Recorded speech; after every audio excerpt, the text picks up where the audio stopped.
Bonsoir, je me présente, Isabella Birson. Je suis conseillère Relations publiques et gouvernementales et j'ai le plaisir de vous souhaiter la bienvenue à la séance publique 2025 du Conseil d'administration de l'Autorité régionale de transport métropolitain. Je serai votre maître de cérémonie pour la soirée. Nous avons la chance d'être réunis aujourd'hui à la Maison du développement durable et nous saluons aussi ceux et celles qui nous suivent en webdiffusion. Notez également qu'un service d'interprète en langue de signes québécoise est disponible en ligne et dans la salle à l'écran. J'aimerais commencer par saluer notre présidente du CA de la RTM, Mme Ginette Sylvain, qui préside habituellement les séances du Conseil. Elle m'a sollicité pour animer la séance de ce soir. Je salue également notre directeur général, M. Benoît Gendron, ainsi que les membres du comité de direction de la RTM qui sont réunis dans la salle. Comme à l'habitude, ils feront partie des intervenants qui seront appelés à répondre à vos questions durant notre troisième segment.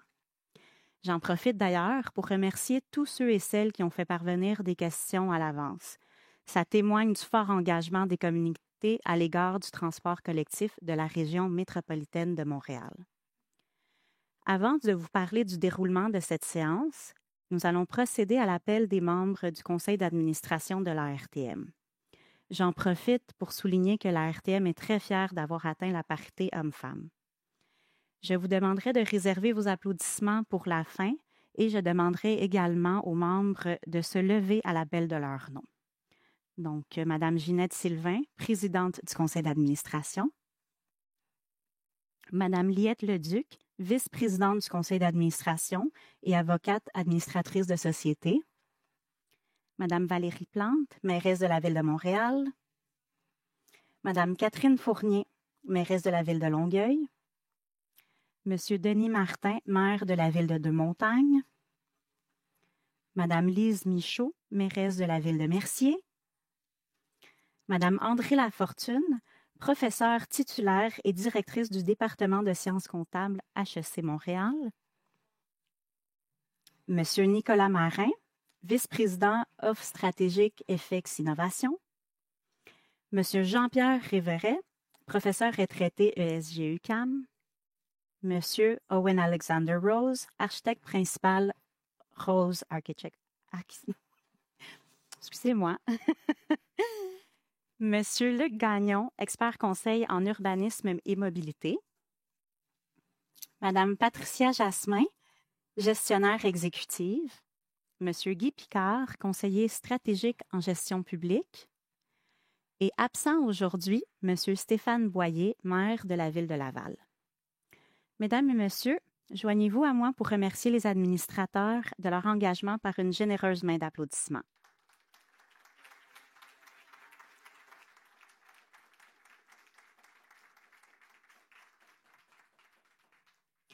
Comme le veut la procédure, je vous confirme, Madame la Présidente, que nous avons quorum pour cette séance publique annuelle du Conseil d'administration.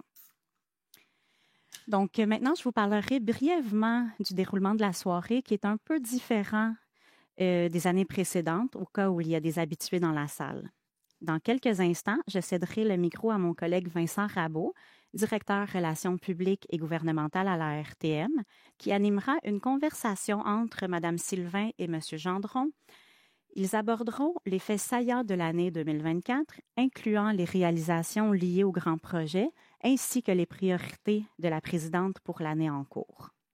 Après une courte vidéo, vous allez entendre un panel réunissant des experts de la RTM qui va explorer différents projets à l'échelle métropolitaine qui ont un impact direct dans le quotidien des usagers. Le panel sera suivi d'une courte pause et la période de questions par la suite. Madame Sylvain reviendra vous adresser la parole pour clore la séance. Je vous le rappellerai à la toute fin, mais vous aurez la chance de nous partager vos commentaires sur la séance d'aujourd'hui au moyen d'un sondage. Nous vous remercions d'avance de prendre le temps de nous partager vos impressions pour que nous puissions continuer de faire de ce rassemblement annuel un événement agréable et utile pour tous. Sur ce, j'inviterai Mme Sylvain et M. Gendron et M. Rabault à me joindre à l'avant. On se retrouve plus tard.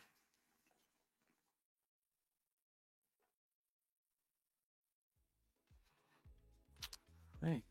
Bonsoir tout le monde. J'espère que ça va bien. Merci Isabella. Très apprécié.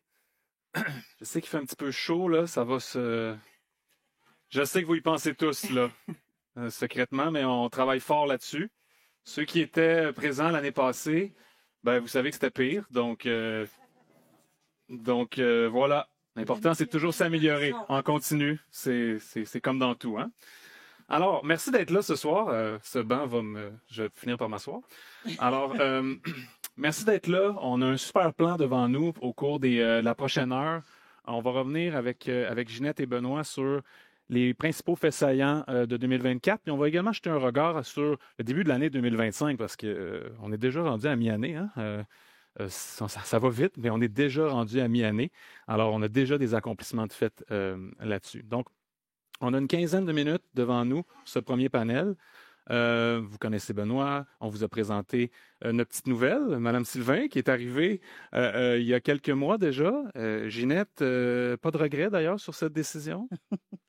Plus que quelques mois. Hein. Ça va faire... Presque un an maintenant. Ça va faire un an le 22 juillet, voilà. Précisément. Alors non, j'ai pas de regret du tout. Pas du tout. Je trouve que l'équipe de la RTM ainsi que le conseil d'administration ont été très aidants dans la dernière année pour faire avancer les dossiers. Alors, quand je suis arrivée en fonction, j'avais 3 priorités et on en a déjà réalisé 2 que je vais vous parler plus amplement par la suite. Là. Mais non, je suis très contente d'être à la RTM. Pour vous, quels sont les principaux rôles que la RTM doit porter pour bien réussir auprès des usagers et des clients? Pour moi, la première priorité de la RTM, c'est la planification stratégique de développement. Dans le fond, si on n'a pas de vision, si on ne sait pas où on s'en va, comment on peut prendre les bonnes décisions? Alors, ma première priorité en entrant en fonction, d'ailleurs, les gens étaient un petit peu surpris, je leur ai demandé d'avoir un plan stratégique de développement pour le 31 décembre. Alors, les gens m'ont regardé, ils ont dit « Ah, qu'est-ce qu'elle nous demande là? C'est épouvantable. » Mais finalement, le conseil d'administration a approuvé à la fin décembre le plan stratégique de développement. On va y revenir plus tard, Absolument. Mais en tout cas, c'était ma première priorité. C'est le premier rôle de la RTM de savoir où on s'en va dans la région métropolitaine en termes de planification stratégique de développement du transport collectif. La deuxième priorité, c'est comment on finance ce fameux transport collectif-là. On sait qu'il y a un énorme déficit historique que le gouvernement nous a comblé pour les 3 prochaines années, mais en même temps, avec plein de contraintes qui vont avec ce financement-là. Fait que c'est un gros dossier qu'il faut aussi travailler et qui est le mandat de la RTM de trouver des sources de financement pour financer le transport collectif. Ma troisième priorité, c'était les rôles et responsabilités entre les sociétés de transport qu'on appelle OPTC et la RTM. Depuis 8 ans que la RTM est créée, on est encore à des ajustements, à trouver chacun notre place à travers ça. Alors, c'était mes 3 premières priorités en entrant en fonction. C'est sûr qu'à partir de l'année prochaine, en septembre, on va en fixer d'autres. Ben oui. Fait que c'est comme, on a d'autres mandats à la RTM, on a développé le transport collectif, on a faire la promotion du transport collectif, puis on a aussi à organiser le transport collectif. Fait que ça sera des mandats qu'on se donnera pour les prochaines années. Tu l'as dit, on va aborder certains des sujets au cours des prochaines minutes. On aura l'occasion de les souligner.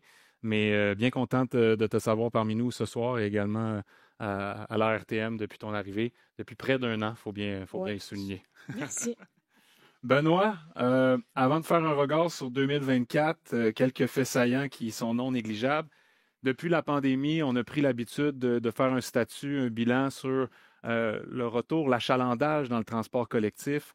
Donc, où en sommes-nous sur le retour de l'achalandage dans le transport collectif? On atteint présentement 86 par rapport à 2019. C'est des déplacements liés qui comprennent l'ensemble des modes. Évidemment, il y a des modes pour lesquels c'est un peu plus difficile. On pense au train de banlieue où la reprise est un peu plus lente, ainsi que certaines destinations au centre-ville. Mais la reprise est graduelle et continue. C'est ça qui est encourageant. Puis, il n'y a pas juste des gens qui reviennent, il y a des nouveaux aussi, des nouvelles personnes qui choisissent le transport collectif à ne pas négliger. Donc, peut-être 5 sujets que je veux partager avec vous, qu'on a sélectionnés pour faire un retour sur 2024, en commençant, Benoît, avec la recharge en ligne de la carte Opus. Ça fait déjà plus d'1 an que c'est accessible aux clients, aux usagers, et ça fait une différence importante dans le quotidien des gens, là. En fait, c'est fini les lignes d'attente, là. Les clients ont le choix maintenant de pouvoir recharger leur titre directement avec leur téléphone cellulaire. Donc, c'est une application qui est disponible sur Chrono. On n'en parle peut-être pas assez pour qu'il y ait encore plus d'adhésion, mais déjà le niveau d'adhésion est très élevé, là, donc on est très fiers de ça. Dans le prochain panel, on en parlera avec Isabelle Saint-Louis. Le taux d'adoption est assez impressionnant aussi, donc on voit que ça plaît aux gens là-dessus. Autre élément qu'on ne peut pas passer sous silence, c'est la conclusion d'une entente de financement du transport collectif avec le gouvernement du Québec. C'est tout près de 800 millions de dollars jusqu'en 2028 que Québec va contribuer pour aider l'exploitation du transport collectif dans la grande région de Montréal. Donc, outre l'argent, il y a l'aspect de la prévisibilité. J'aimerais ça t'entendre sur ça, Benoît.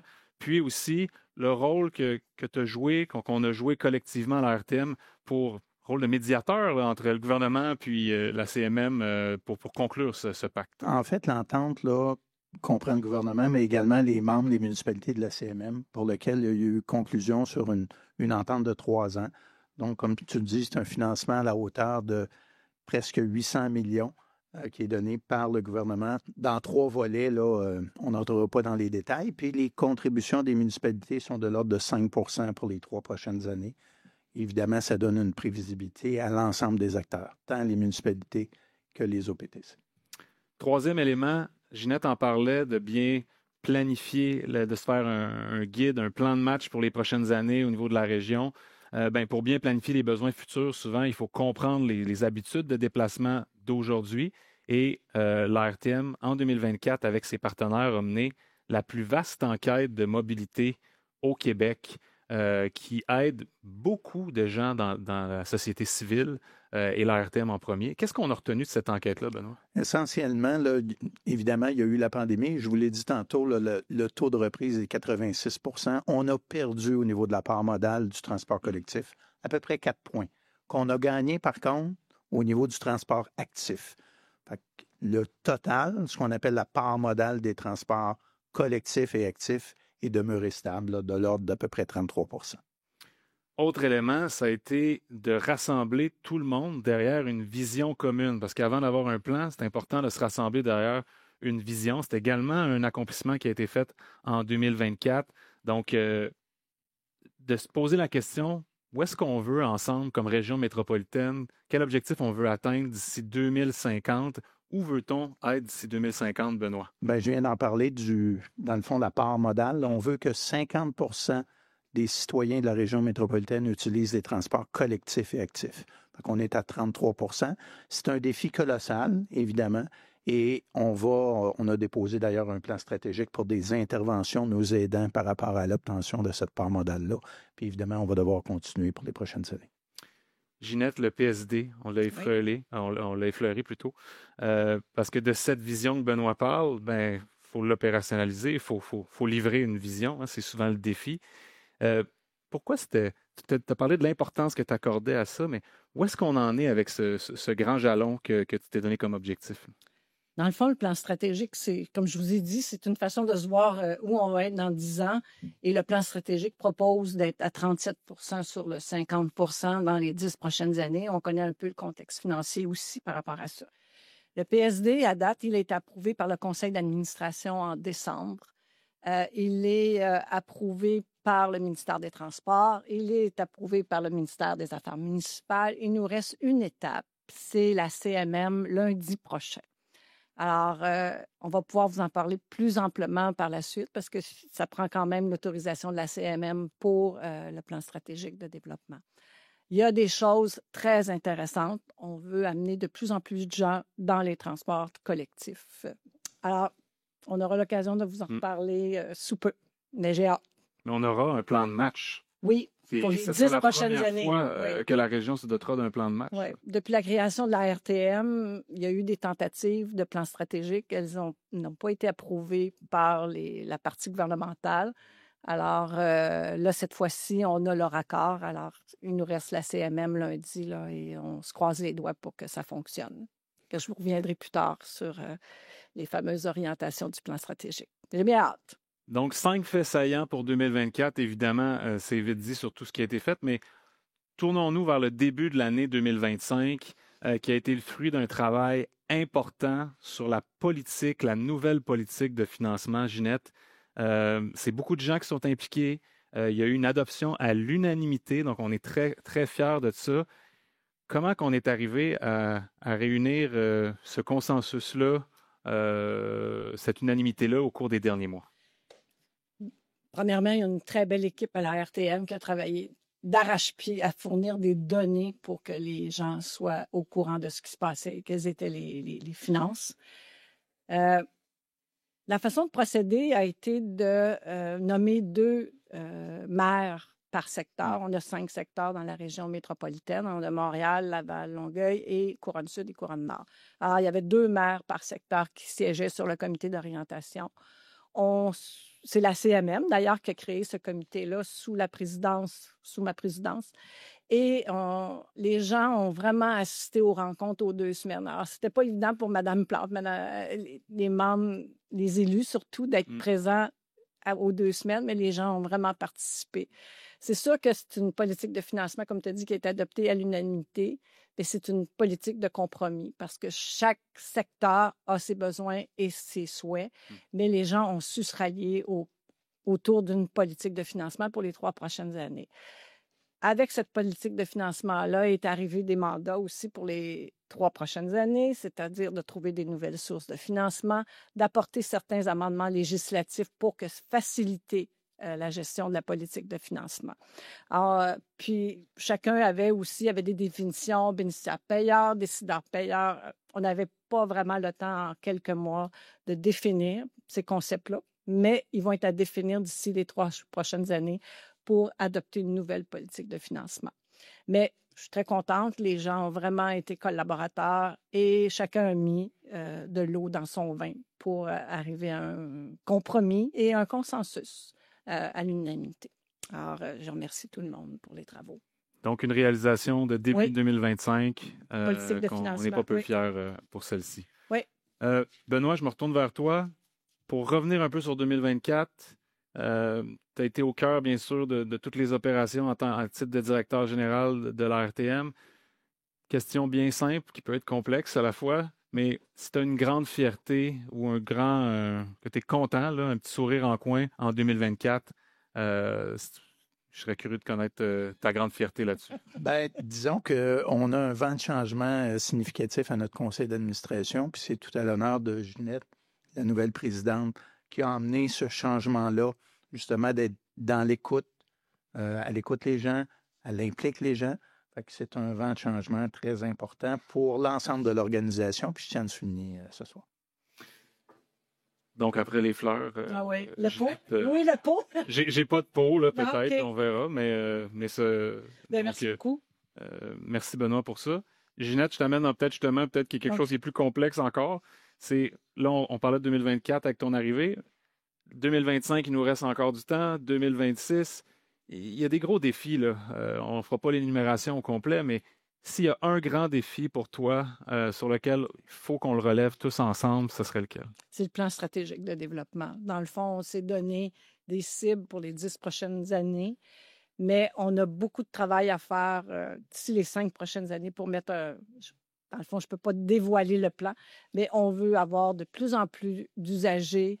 On veut que 70 % de la population soit à 15 minutes à pied d'un transport collectif. On veut avoir des fréquences plus importantes et dans un contexte financier difficile. Le plan stratégique est ambitieux, mais je pense qu'il est réaliste et réalisable. Alors moi, ça va être encore ma priorité pour les prochaines années à mettre en place ce plan stratégique-là. Ginette, Benoît, merci beaucoup pour ce statut sur 2024 et début 2025. Très apprécié. Je vous invite à regarder la vidéo qui suit et on va poursuivre avec notre programme avec un panel et de nouveaux invités par la suite. Merci à vous deux. Merci. Merci.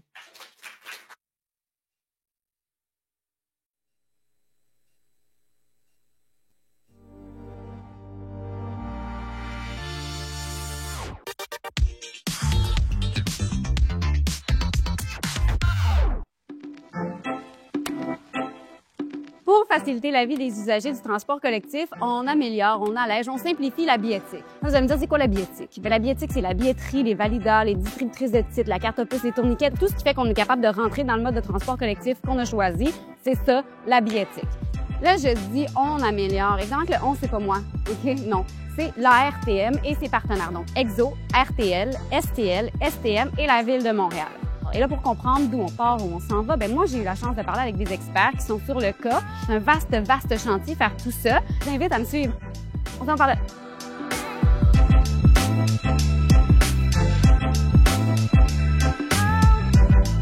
Bonjour, Isabelle Saint-Louis. Tu es experte, mais en quoi? Je suis responsable de m'assurer que nos solutions billettiques répondent bien aux besoins des clients. Là, moi, de ce que j'ai compris, c'est que la carte opus est arrivée comme au bout là, de où est-ce qu'elle pouvait nous amener dans la vie. Il faut comprendre que c'est un système qui date du début des années 2000.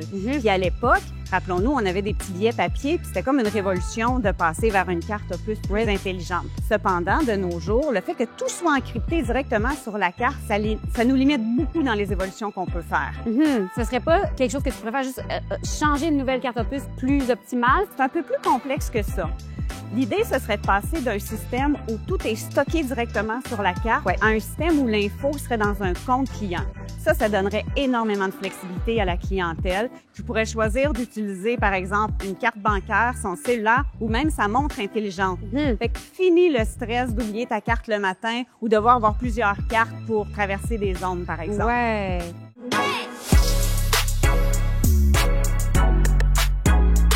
Si je te disais, mettons, qu'on pouvait tout centraliser ça en ligne, que tu pouvais tout faire par ton téléphone dans un avenir comme idéal, est-ce que tu trouverais ça cool? Ah, vraiment, je trouve que ça serait 1000 fois plus facile parce qu'à la place d'aller dans la station, on peut le faire sur notre téléphone, n'importe où, chez nous. Ça serait facile, Kedi. Oui, je trouve ça très facile, surtout quand c'est en ligne. Surtout quand c'est en ligne. Vous l'avez entendu ici. Merci beaucoup. Merci à vous. On va enlever avec la transformation ce fardeau-là aux clients, puis on veut leur simplifier la vie. Ça me fait penser, ça ressemble quand même à ce qu'on voit ailleurs dans le monde. Bien, effectivement, puis on s'en inspire. Mais il faut pas oublier que ces projets-là, ça a été des projets de longue haleine, avec leur lot de défis, puis aussi des factures très salées. Dans notre grand chantier, ce qu'on souhaite faire, c'est livrer des fonctionnalités qui donnent des nouveautés à la clientèle au fur et à mesure pour que ça ait une valeur positive pour eux. Prends par exemple, au printemps dernier, on a lancé la fonctionnalité qui permet d'acheter puis d'ajouter des titres de transport sur sa carte directement avec son cellulaire en utilisant l'appli Chrono. Ouais, ça, moi, je retiens ça. Je trouve ça bien efficace de pouvoir le faire directement avec mon cellulaire. Merci beaucoup. Puis bonne chance pour tout ce qui reste à faire, j'imagine. Parfait. On a beaucoup de pain sur la planche. Et merci beaucoup, Isabelle. Merci.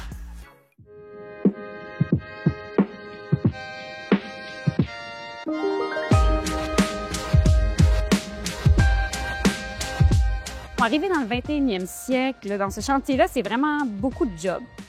Oui, c'est un gros projet quand même. C'est beaucoup de modernisation des équipements. Dans le fond, ce qu'on fait, on remplacera pas tous les équipements. Il y en a qui viennent d'être achetés, ils sont encore bons. On est beaucoup dans la mise à jour de la partie logicielle. Parce qu'il y a des affaires récentes qui sont encore bonnes. Exact. C'est environ 12 000 équipements modifiés. Fait que ça, les gens peuvent voir tout ce qui est les valideurs dans les bus, les tourniquets du métro, la machine qui nous vend des billets, qui décroche, les distributrices, exactement. Quand on parle avec quelqu'un d'une société de transport qui nous vend un billet, puis ça, lui, il y a de l'équipement derrière le comptoir. Tout ça, c'est à mettre à jour. Puis, tout l'équipement de télécommunication aussi, parce que la télécommunication, elle change vraiment beaucoup avec la nouvelle technologie.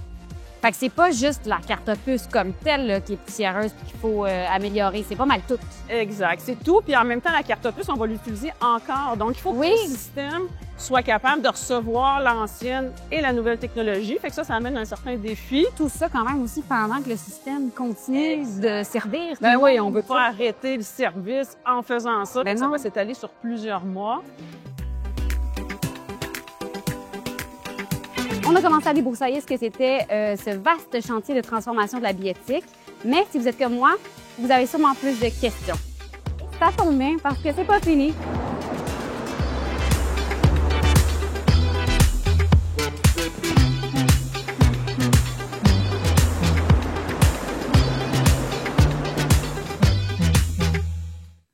Alors, gros chantier, on va en parler.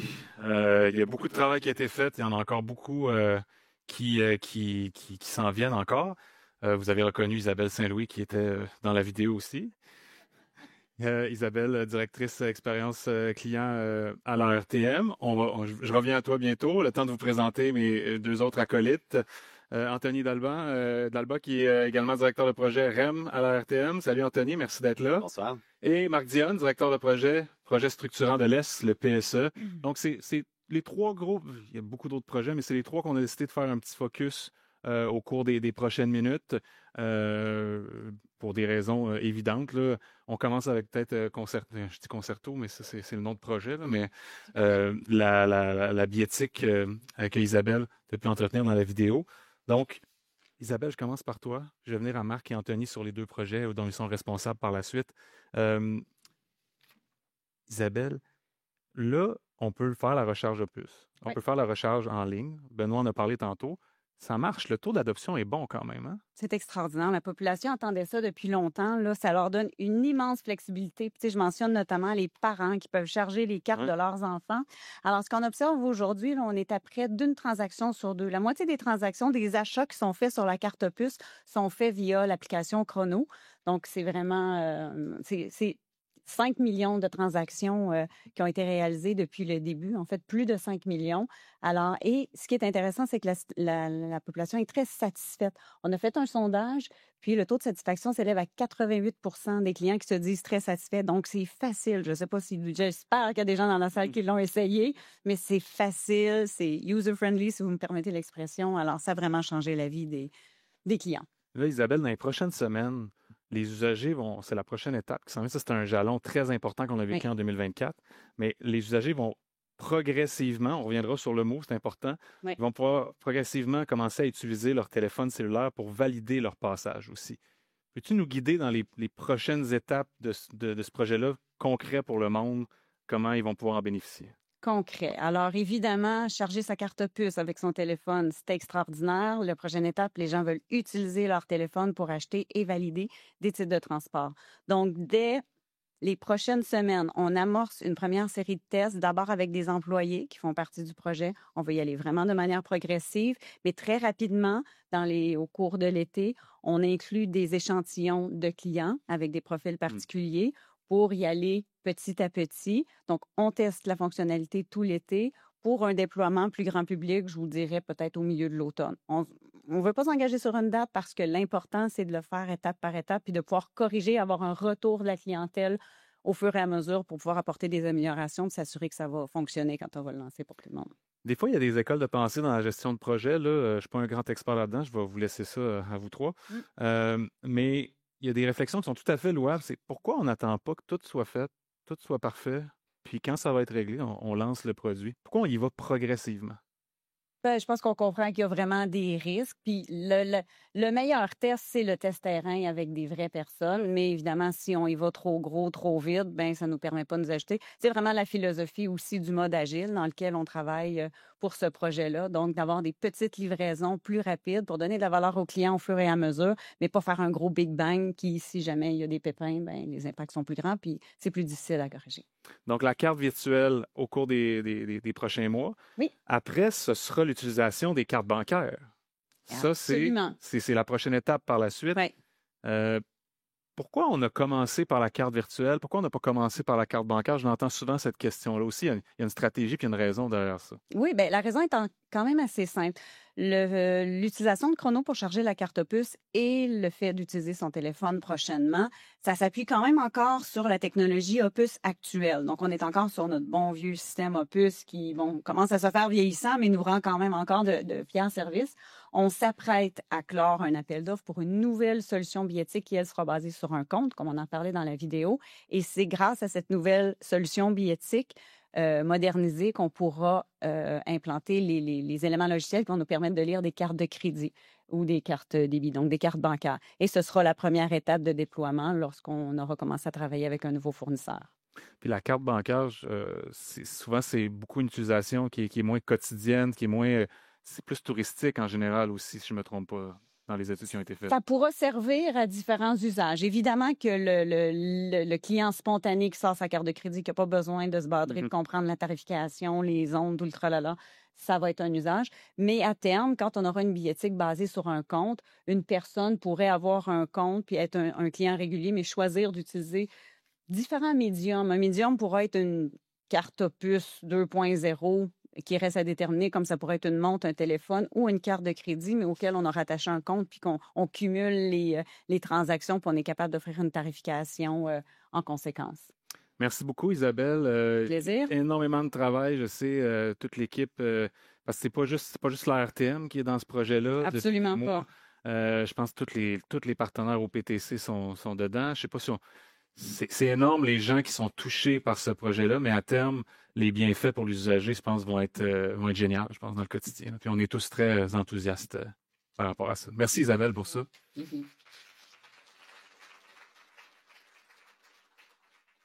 Anthony, parlons du REM, parce que c'est CDPQ Infra qui gère le REM, mais nous, à la RTM, on a un rôle majeur aussi. Peux-tu nous entretenir un peu sur qu'est-ce qu'on fait concrètement pour accompagner ce partenaire-là dans l'arrivée du REM? Oui, avec plaisir. Je suis très content d'expliquer un petit peu ce qu'on fait dans l'ombre de la Caisse, mais on travaille beaucoup avec la Caisse pour la livraison du REM et de ses infrastructures périphériques. La RTM a comme 2 rôles majeurs dans la livraison du REM. Le premier, je vais dire, c'est comme un rôle de validation finalement des concepts qui ont été établis par le REM. On s'assure que ça répond bien aux objectifs qu'on a, nous, la RTM, pour l'expérience client, pour les usagers, mais aussi pour les opérations des sociétés de transport qui vont desservir le REM. Donc, on a vraiment ce rôle de s'assurer que ce qui a été conçu et réalisé par REM répond bien aux besoins de la clientèle et aux besoins des différentes sociétés de transport. Parfois, d'ailleurs, on a même demandé des modifications, des changements qu'on a portés, négociés avec CDPQ Infra.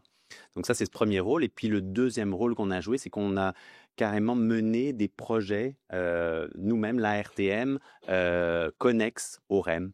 Il y en a plusieurs. Là. Ça va d'une marquise pour protéger les clients, des abribus supplémentaires, puis des projets plus majeurs, comme par exemple la billettique, toute la conception des distributrices de titres et des nouveaux portillons que vous avez vus dans les premières stations du REM. C'est un projet qui a démarré à la RTM il y a 5 ans. On a fait la conception de ces nouveaux équipements parce qu'on voulait lancer le REM avec des nouveaux équipements. Donc, on a travaillé, puis c'est un gros projet qu'on a mené en coordination avec CDPQ Infra, bien sûr, parce qu'on s'installe dans leur station. Ben oui. Il y a d'autres projets aussi pour la clientèle, comme par exemple la commercialisation de certains locaux pour offrir des commerces dans les terminus d'autobus pour que les clients qui passent dans les terminus du REM aient un café le matin en arrivant, par exemple. C'est la RTM qui a négocié et commercialisé ces espaces. D'autres projets aussi pour l'optimisation des terminus d'autobus. On a fait le lien justement avec toutes les sociétés de transport, recueillir leurs besoins, les donner à CDPQ Infra et puis s'assurer qu'ils le transcrivent bien dans leur projet.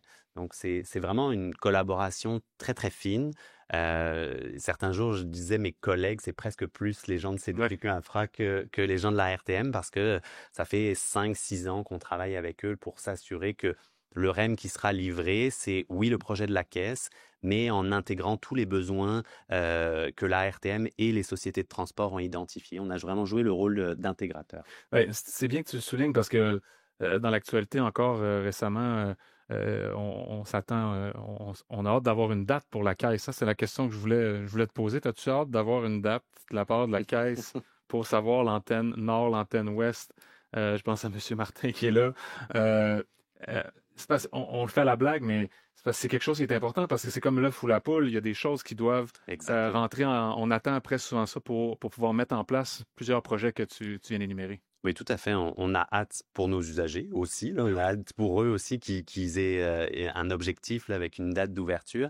Mais aussi dans tout ce qu'on travaille, nous, comme je disais, les projets connexes, on a besoin aussi d'avoir un objectif, une date à atteindre. C'est sûr qu'on continue à avancer le plus vite qu'on peut dans tous nos projets, mais c'est sûr qu'avec une date d'ouverture, on va pouvoir caler toutes nos activités pour justement arriver à l'ouverture du REM avec tous ces projets connexes-là que mène l'autorité à temps et que ça soit finalement en concordance avec l'ouverture du REM.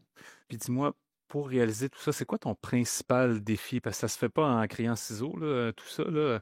On parle de plusieurs stations aussi, penser à tous les besoins, se mettre dans la peau du client à chaque fois. Tout à Donc, fait. c'est quoi ton principal défi comme directeur de projet REM pour la RTM dans ce contexte-là?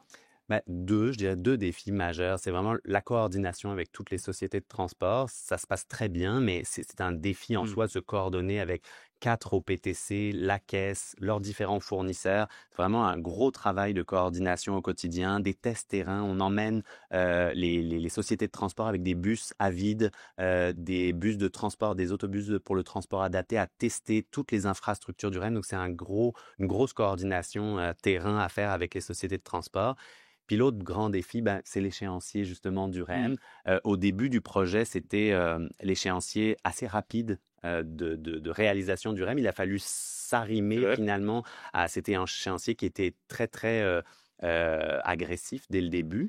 Et puis aujourd'hui, c'est justement de se caler sur les annonces d'ouverture ou pas des différentes antennes pour s'assurer que nos installations se font au bon moment dans les chantiers dans les différents chantiers du REM. On a comme 26 petits chantiers finalement à gérer avec la caisse pour savoir si... Tu dis petit, exactement, des guillemets, mais on doit à chaque fois vérifier si c'est le bon moment pour venir implanter nos équipements dans les stations ou dans les terminus du REM. Donc, c'est l'autre défi. On a hâte, parce que ça va créer ça va ajouter du service de façon importante pour toute la population de la région métropolitaine. Bravo pour tout ce qui est fait aussi pour que ça arrive dans les temps aussi, Anthony, à toute ton équipe et à tous tes partenaires. Le REM va avoir un impact majeur, là. Donc surtout quand on va ouvrir les antennes nord et ouest là-dessus. Merci, Anthony. Merci.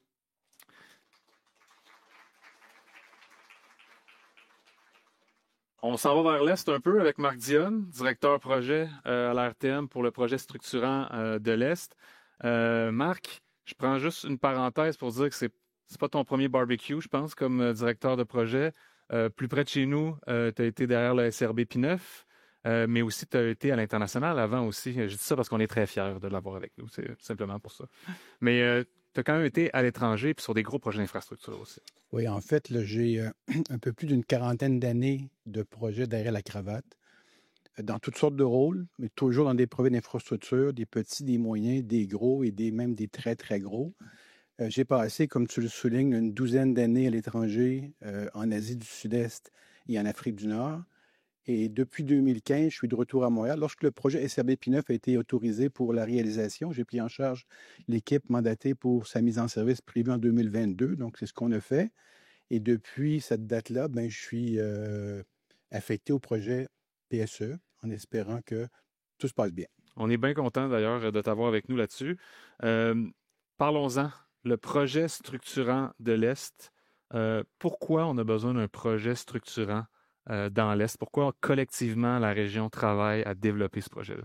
En fait, c'est un projet qui rencontre les objectifs qui ont été fixés en début de mandat. Le premier de ceux-là était de proposer un axe de transport collectif structurant qui était apte à supporter le développement économique souhaité pour l'Est de la région métropolitaine et de la Couronne Nord, tout en répondant aux besoins de mobilité des citoyens du secteur qui sont assez mal desservis. Ça, c'est un premier objectif.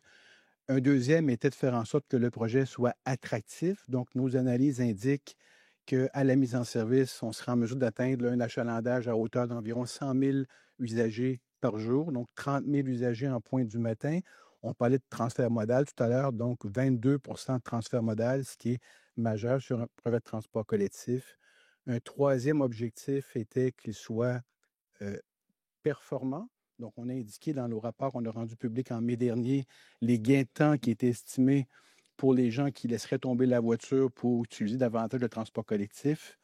Et on voulait également un projet, quatrième et cinquième objectif, projet qui s'intègre bien au réseau existant plutôt que les cannibaliser. Donc, on a une proposition qui fait en sorte qu'on se connecte à la ligne Mascouche à 2 endroits, qu'on se connecte à la ligne verte du métro, qui n'est pas encore à saturation, et qu'on se connecte également au prolongement de la ligne bleue du métro, à la station Lacordaire. Puis on parle de l'Est souvent, on pense à Pointe-aux-Trembles, Montréal-Est aussi, mais c'est un projet qui va aussi à Rivière-des-Prairies. Là. C'est pas juste l'Est de Montréal, là. C'est également, ça couvre un gros territoire quand même. Le tracé qu'on a en tête en ce moment est de 38 km sur 31 stations qui vont donc, comme tu le soulignes, du centre de Repentigny, que le maire Dufour veut redévelopper jusqu'à Rivière-des-Prairies, en empruntant essentiellement les axes Sherbrooke-Lacordaire. Je parlais tout à l'heure d'objectifs. Un autre objectif était que le projet s'intègre bien au milieu traversé.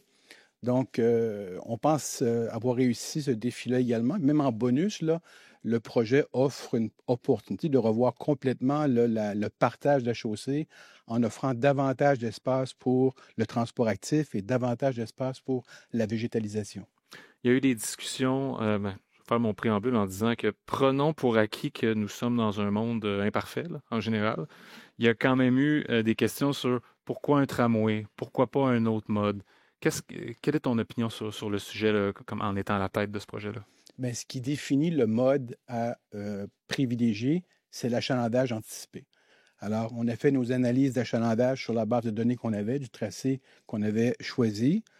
Un SRB, par exemple, là, notre avis d'expert, je vous dirais, est que le projet serait sous-dimensionné pour l'achalandage qu'on anticipe, alors qu'un métro souterrain, par exemple, comme celui qu'on connaît, bien, était au contraire surdimensionné, donc trop cher et trop apte à transporter des gens par rapport à ce qu'on avait. On aurait pu, tu sais, la mouture initiale du REM, donc du métro léger automatisé, bien, permet de transporter des usagers un peu de la même façon. Le problème, ou la contrainte qui vient avec l'outil que le CDPQ Infra propose, c'est qu'il est automatique. Automatique implique qu'on doit absolument être en site propre. Être en site propre, c'est soit être en mode aérien, là, ce qui a généré les enjeux d'insertion qu'on a connus, ou encore en mode souterrain, ce qui fait exploser les coûts de projet. Donc, je reviens sur la suggestion qu'on a, nous, privilégiée, qui est un véhicule sur rail léger de type tramway qui roule en surface, mais qui permet, là, comme je le disais, en bonus, d'avoir l'opportunité de revoir complètement l'aménagement des artères traversées. Parce que des fois, on parle d'un projet de transport, mais c'est plus que de la mobilité ou du transport. Ça touche tous les aspects de la société. Puis tu en as souvent parlé dans le cadre de tes entretiens publics sur le sujet aussi. Bien, nous, ce qu'on se dit à l'interne, c'est que la qualité du projet, le tramway répond aux besoins, mais la qualité, le succès du projet va passer par la qualité de son intégration. En effet. Prochaines étapes, Marc, sur le PSE. Oui. Là, il y a Mobilité Infra Québec qui a eu l'annonce de la ministre au mois de mars, si je ne me trompe pas pour l'agence, mais il y aura un transfert ou une passation du projet vers le MIC prochainement. D'ici là, il y a beaucoup de travail à faire quand même, si je ne me trompe pas. Bien, c'est en février. En fait, en février, Mme Guilbeault a annoncé que le projet irait de l'avant, donc les prochaines étapes seraient lancées. Elle a acheté 2 choses importantes. Elle a dit que le projet serait confié à MIC, donc l'agence Mobilité Infra Québec est en cours de constitution, ils sont en dotation, demain se structure. Elle a dit également que le projet se ferait en mode partenariat. Alors, je ne rentre pas dans le détail, mais c'est-à-dire qu'il va se développer de concert avec un entrepreneur et un concepteur. Et pour éviter de perdre du temps, Mme Guilbeault a ajouté que jusqu'à ce que MIC soit en mesure de prendre en charge le projet, bien, les étapes préalables seraient elles-mêmes prises en charge par la RTM. Puis sans rentrer dans le détail, là, ce qui veut dire que concrètement, aujourd'hui, on travaille sur le projet. On s'assure de renforcer l'équipe en s'adjoignant les services de conseillers stratégiques, financiers, techniques et juridiques. On a différentes étapes que je ne déclinerai pas, mais je vous dirais simplement qu'on est en préparer le plan de match pour la suite des choses jusqu'à la mise en service du projet. Et puis, on souhaiterait transférer les activités à l'Agence Mobilité Infra Québec vers la fin de 2025, début 2026, c'est l'objectif. Puis mettons, là, tu peux te mouiller un peu, là. Quand est-ce qu'on embarque dans le tramway? Bien, la réponse officielle, ce serait de vous dire que MIC se prononcera plus tard. Oui, mais mettons qu'on est entre nous. Là, dans un projet... Il y a vraiment une date précise à ce moment du projet. Là. Je fais exprès. Là. Je sais qu'on n'a pas de date précise. Non, mais je me lancerai, mais je dirais, parce que je le dis souvent, là, dans le rapport qu'on a remis en mai dernier, on a chiffré les délais. Ouais. Alors, on dit 12 mois de délai, ça chiffre à tout près $1,5 milliard. Alors, soyons optimistes, soyons ambitieux. Il n'y aura pas de délai, il n'y aura pas de décisions qui tarderont. Et si tout va de l'avant, bien, le temps de préparer les étapes préalables, sélectionner des groupements pour nous accompagner, développer le projet, on sera en mesure de débuter les travaux vers 2029 et on en aurait pour autour de 7 ans là, de travaux et de mise en service. Là. Alors, c'est le chiffre que je lancerais. Là. Personne ne va me noter, mais s'il faut que je mette un 2 sur quelque chose, ce serait là-dessus. Parfait. Marc, merci beaucoup pour ces informations-là. C'est un super projet, le projet Structurant de l'Est. Merci pour toutes les infos. Merci. Donc voilà, on voulait faire les faits saillants sur 3 gros projets. Il y en a évidemment plein d'autres qui nous animent, qui nous rendent très enthousiastes, mais le REM, toute la modernisation de la biétique, le projet Structurant de l'Est, c'est important pour nous de vous les mettre en évidence ce soir. Je vous remercie à vous 3 de vous être prêtés au jeu. Et sur ça, je vais céder la parole à ma collègue Isabella. Donc maintenant, on va prendre une petite pause de 10 minutes. Nous vous remercions d'être le plus ponctuel possible et je serai de retour au Lutrin par la suite pour la période de questions. Merci.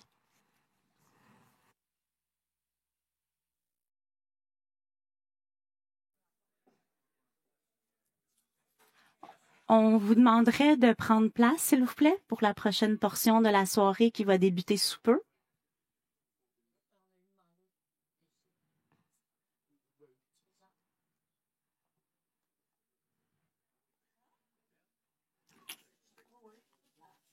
J'ai tout ce qu'il faut.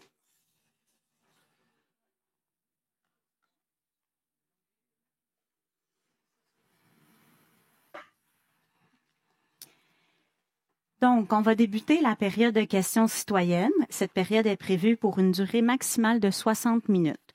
Je remercie encore une fois toutes les personnes qui ont soumis des questions à l'avance et nous avons aussi très hâte de vous entendre et d'échanger avec vous. Avant de débuter, quelques précisions importantes sur le déroulement.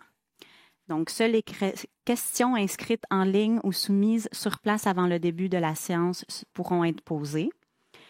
J'ai avec moi la liste complète de ces questions. Les personnes seront appelées par groupe de 2 ou 3 et seront invitées à se rendre au micro qui est situé au côté gauche de la salle. Si vous avez besoin d'assistance pour vous déplacer, n'hésitez pas à nous faire signe, nous vous apporterons un micro. Avant de poser votre question, merci de vous nommer ainsi que la ville où vous résidez. Et s'il y a lieu, merci d'indiquer l'organisme que vous représentez. Nous vous demandons de poser votre question le plus directement possible en limitant les préambules pour que nous puissions entendre un maximum de participants. Et merci de poser une seule question et sous-question, encore une fois, pour donner la chance à tous de s'exprimer. Les principaux répondants sont présents ici à l'avant de la salle et c'est à eux que je m'adresserai directement pour répondre aux questions. Je vous les présente. Donc, vous reconnaissez Mme Sylvain, M. Gendron et Mme Saint-Louis. Et s'ajoute à eux Ludwig Desjardins, directeur exécutif développement et performance, et Antoine Perron, directeur financement et tarification. Certains experts sont également présents dans la salle et pourraient être invités à intervenir au besoin. Donc, merci à tous pour votre collaboration, votre patience et pour votre courtoisie. On va débuter avec la première question de M. Philippe Paré, qui habite Pointe-Claire. C'est une question que nous avons reçue en ligne. Donc, quand verrons-nous l'implantation des nouvelles Faregate de la RTM dans les stations de métro et des nouveaux Fare Machines de la RTM dans les stations de métro, gares de train et terminus d'autobus? Donc, j'adresse cette question à M. Gendron. On est en train de faire des changements là, significatifs sur notre parc, justement, en termes de distributrices automatisées des titres. Il y a 2 nouvelles distributrices qui sont accessibles universellement, qui sont installées à la station Panama et qui vont être déployées sur l'ensemble du réseau du REM. Lors de l'ouverture, ça va être les nouvelles DAT. La grosse différence, c'est qu'une personne en fauteuil roulant peut être devant la distributrice automatisée et lui permettant là, d'utiliser le clavier.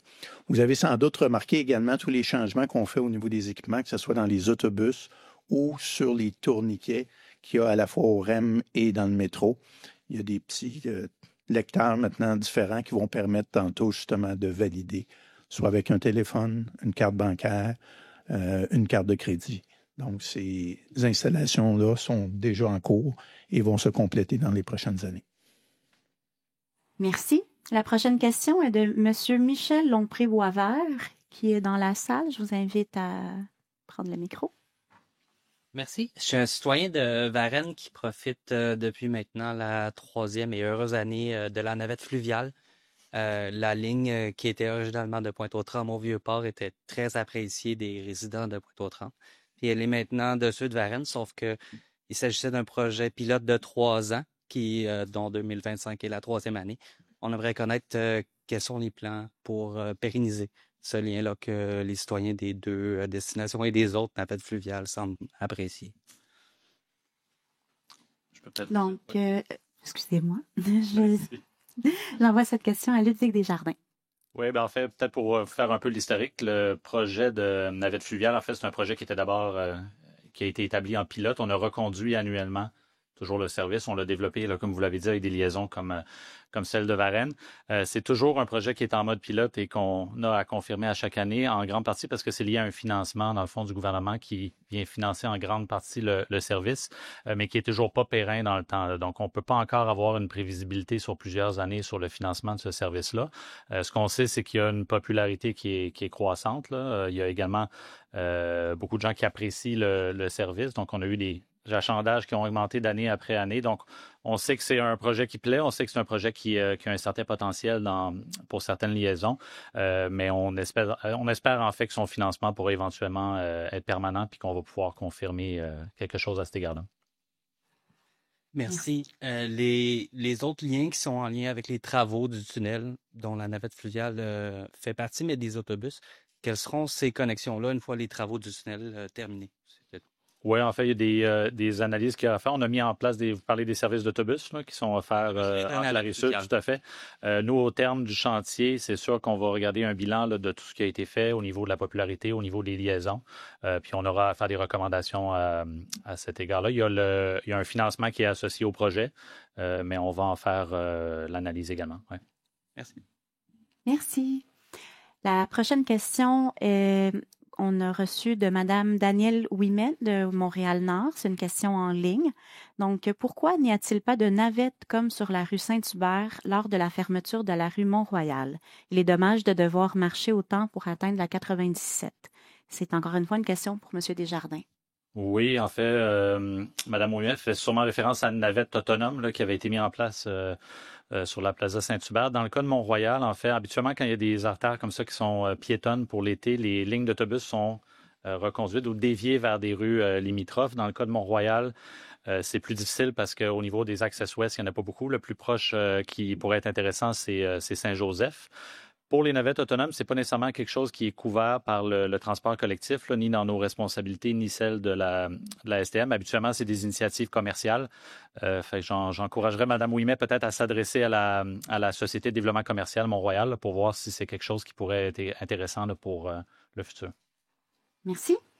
Donc, avant de nommer la prochaine question, j'inviterai M. Jean Bouchard à se rendre tranquillement au micro. Ah, vous pouvez rester assis, M. Bouchard, si vous êtes si proche. Ah ben, allez-y, okay. Posez votre question. Oui, bonsoir. C'est ma première séance que j'assiste. Ça fait que je voudrais savoir qui a autorisé l'augmentation de la rémunération de la directrice générale de la STM, s'il vous plaît. Merci pour votre question. M. Gendron? En fait, c'est l'augmentation des salaires sont votés par les conseils d'administration de chacune des sociétés de transport. Donc, c'est de là que c'est issu. Nous, tout ce qu'on fait, là, c'est la rémunération de la STM. On n'est pas dans ce niveau-là en termes de rémunération. C'est approuvé par leur conseil. OK. Donc, c'est pas possible de savoir les raisons non plus qui peuvent justifier cette augmentation-là? Ça sera une question là, à poser justement au conseil d'administration de la STM qui tient des séances publiques là, sur une base mensuelle. OK. Merci beaucoup. Merci. Donc, la prochaine question d'Axel Fournier de Longueuil, qui est une question en ligne. Quel tarif sera appliqué à partir de juillet aux navettes qui remplaceront le REM cet été? Est-ce que ce sera le tarif AB ou bus métropolitain? C'est une question pour Antoine Perron. Justement, on a communiqué les détails des mesures d'atténuation là, qui vont être mises en place pour la fermeture estivale du REM qui va avoir lieu du 5 juillet au 17 août. On l'a fait la semaine dernière. Puis concernant la tarification, en fait, les services de navette qui vont être en place pour remplacer le REM vont être offerts en libre accès pour les usagers, c'est-à-dire pas besoin de valider un titre de transport à bord des navettes. Pour les usagers qui achètent des titres mensuels, par cohérence, on va également offrir le REM la première semaine de de juillet, puis les 2 dernières semaines d'août en libre accès également. Par contre, les services pour se rendre au REM demeurent payants, puis les services, une fois à Montréal, pour ceux qui correspondent avec le métro ou les bus de la STM, demeurent également payants. Ça veut dire que l'usager doit avoir un titre valide, dépendamment de son parcours, pour les services qui se rendent au REM une fois à Montréal. J'aimerais dire pour tous ceux qui nous écoutent, là, justement, on s'est coordonné avec nos partenaires pour mettre l'ensemble de l'information en ligne sur le site rem.info. Fait que si vous êtes un usager de la STM, EXO, RTL, rendez-vous sur ce site-là. Il y a un onglet Fermeture estivale 2025, puis toute l'information sur la tarification et le service s'y retrouve. Merci Antoine. Donc, la prochaine question est de Véronique Béliveau de Brossard. C'est une question en ligne. Pensez-vous rétablir la ligne d'autobus 32 qui, avant le REM, servait mieux les usagers de la RTL en leur permettant de se rendre au centre-ville directement durant les heures de pointe? Ludovic? Oui, peut-être. Effectivement, Brossard fait partie d'une zone qui a été établie comme en non-concurrence avec le REM. Tout ça, c'est important de mentionner à Mme Béliveau que ça vient d'une entente convenue entre le gouvernement et la Caisse de dépôt, dans le fond, qui était préalable même à l'existence de la RTM, mais qui a établi, dans le fond, les conditions pour le projet du REM. Donc, il est impossible pour nous ou pour le RTL, en fait, d'établir un service qui relie ce que faisait l'autobus, la ligne 32, vers le centre-ville, des zones définies dont Brossard fait partie. Là où on a une certaine responsabilité puis un devoir, c'est quand le REM est en arrêt de service, soit temporaire ou planifié, ou lorsqu'il y a un arrêt de service là, qui est non planifié, on a des services à planifier avec le RTL pour venir couvrir, dans le fond, les besoins de la clientèle là, dans l'axe du REM. Merci. La prochaine question est encore une fois une question en ligne de Mme Florence Blanchard de Laval. Elle demande: le transport devient inaccessible en raison des tarifs en vigueur, ce qui incite à renoncer à des déplacements plus écologiques et favorise l'utilisation de la voiture individuelle. Les plus touchés seront ceux qui n'ont pas d'alternative. Payer 10 $ par jour pour se rendre à un rendez-vous est déraisonnable. Et dans de nombreux cas, l'alternative est de se priver d'un repas équilibré pour pouvoir se payer ce déplacement. En augmentant les prix, vous augmentez la précarité. Vous prenez en otage les usagers. Il faut diminuer le tarif pour attirer davantage les citoyens vers le transport public et commencer un cercle vertueux. Une question pour Antoine. Oui, je vais commencer par le ROF. La tarification, en fait, ça fait partie du modèle de financement des services de transport collectif.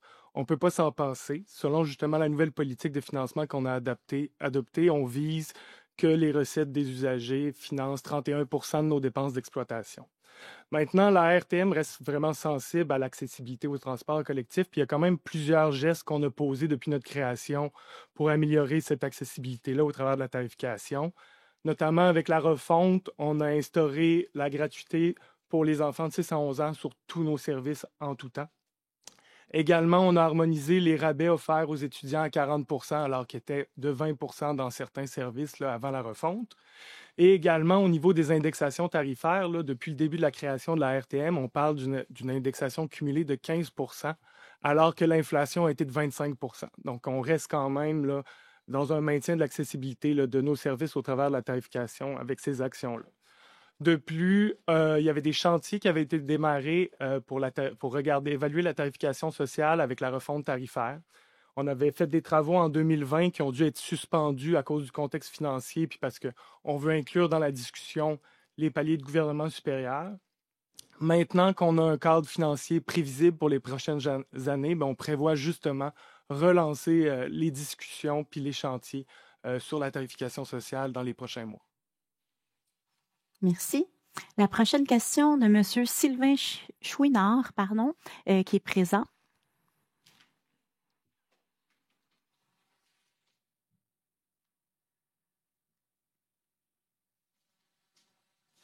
Bonsoir tout le monde.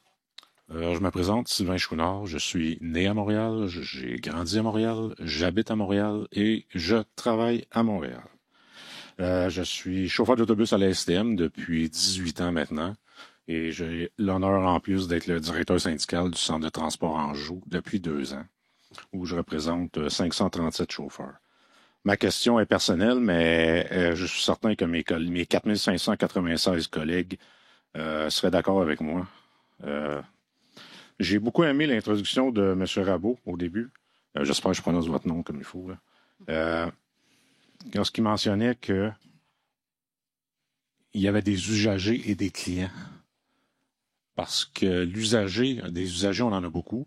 Des clients, on en a de moins en moins. Des clients étant les gens qui payent pour prendre les services transport commun de la Ville de Montréal. Beaucoup dans les autobus et dans le métro également. Il y a beaucoup de gens qui sautent les tourniquets, beaucoup de gens qui rentrent dans les autobus qui ne payent pas. Mais ma question est spécialement sur le financement du transport public. Je l'ai écrit exceptionnellement parce que je veux être sûr de bien peser mes mots. Je ne suis pas ici pour parler de notre négociation avec la STM, rassurez-vous. Mais lorsque la STM nous dit que les problèmes de financement du transport en commun sont la cause des coupures qui se font sentir quotidiennement dans le réseau, et principalement dans nos autobus, et qu'on nous dit que la privatisation du transport adapté est due à ce manque de financement, on se questionne sur l'effort que fait la RTM afin d'assurer un plein financement du transport en commun dans la région métropolitaine. Le Devoir indiquait récemment que malgré l'achalandage en baisse, on avait tellement coupé de services que les usagers étaient aussi entassés les uns sur les autres dans les autobus qu'avant la pandémie. Ma question, pensez-vous qu'en offrant une si faible offre de services, comme c'est présentement le cas, nous allons attirer plus de clientèle afin de faire en sorte que notre réseau de transport collectif reprenne la place qu'il se doit d'occuper pour les Montréalais? Merci. Monsieur Gendron. On a parlé tantôt, là, évidemment, il y a une entente avec le gouvernement et les municipalités. On a 3 bailleurs de fonds essentiellement à la RTM. Il y a l'usager, on en a parlé, pour 31 % des frais d'exploitation pour l'ensemble des services de transport collectif de la région métropolitaine. On a le gouvernement qui, de par ses programmes, vient financer. Et là, il y a une aide exceptionnelle qui a été donnée par le gouvernement à la hauteur de 800 millions. Et finalement, il y a les municipalités qui payent 5 % et qui ont voté, pas plus tard que l'année dernière, une taxe sur l'immatriculation des véhicules, qui n'a pas fait le bonheur de l'ensemble des secteurs, là, parce que c'est une hausse quand même significative pour des non-usagers du transport collectif par rapport à leurs véhicules automobiles. Donc, c'est les sources de financement qu'on a. On traverse une période qui n'est pas facile, puis on est très sensible justement aux besoins des usagers. Donc, on va regarder pour voir comment on peut mieux desservir les usagers, mais évidemment en respectant les enveloppes qui sont à notre disposition. Mais vous savez, sous-question, si vous le permettez, ou un complément plutôt, il y a plusieurs dizaines de millions de dollars à aller chercher dans la fraude qui est faite dans le transport collectif à Montréal spécialement. Puis pour nous, chauffeurs, c'est très frustrant quand on sait que à Laval, à Longueuil, à Repentigny, tout le monde paye. Tandis qu'à Montréal, c'est un fléau qui frustre énormément nos chauffeurs. On avait pas plus tôt que ce matin une discussion justement avec la directrice générale de la STM sur la mise en place d'une brigade pour justement faire du contrôle de titre. Donc, c'est quelque chose qu'on veut explorer, qu'on va présenter à notre conseil, parce qu'on pense justement qu'en mettant un peu plus de contrôle, comme vous le dites, on va récupérer des revenus. Puis des revenus, on en a besoin. Là. Merci beaucoup. Merci. La prochaine question de Sonia Robert de Montréal.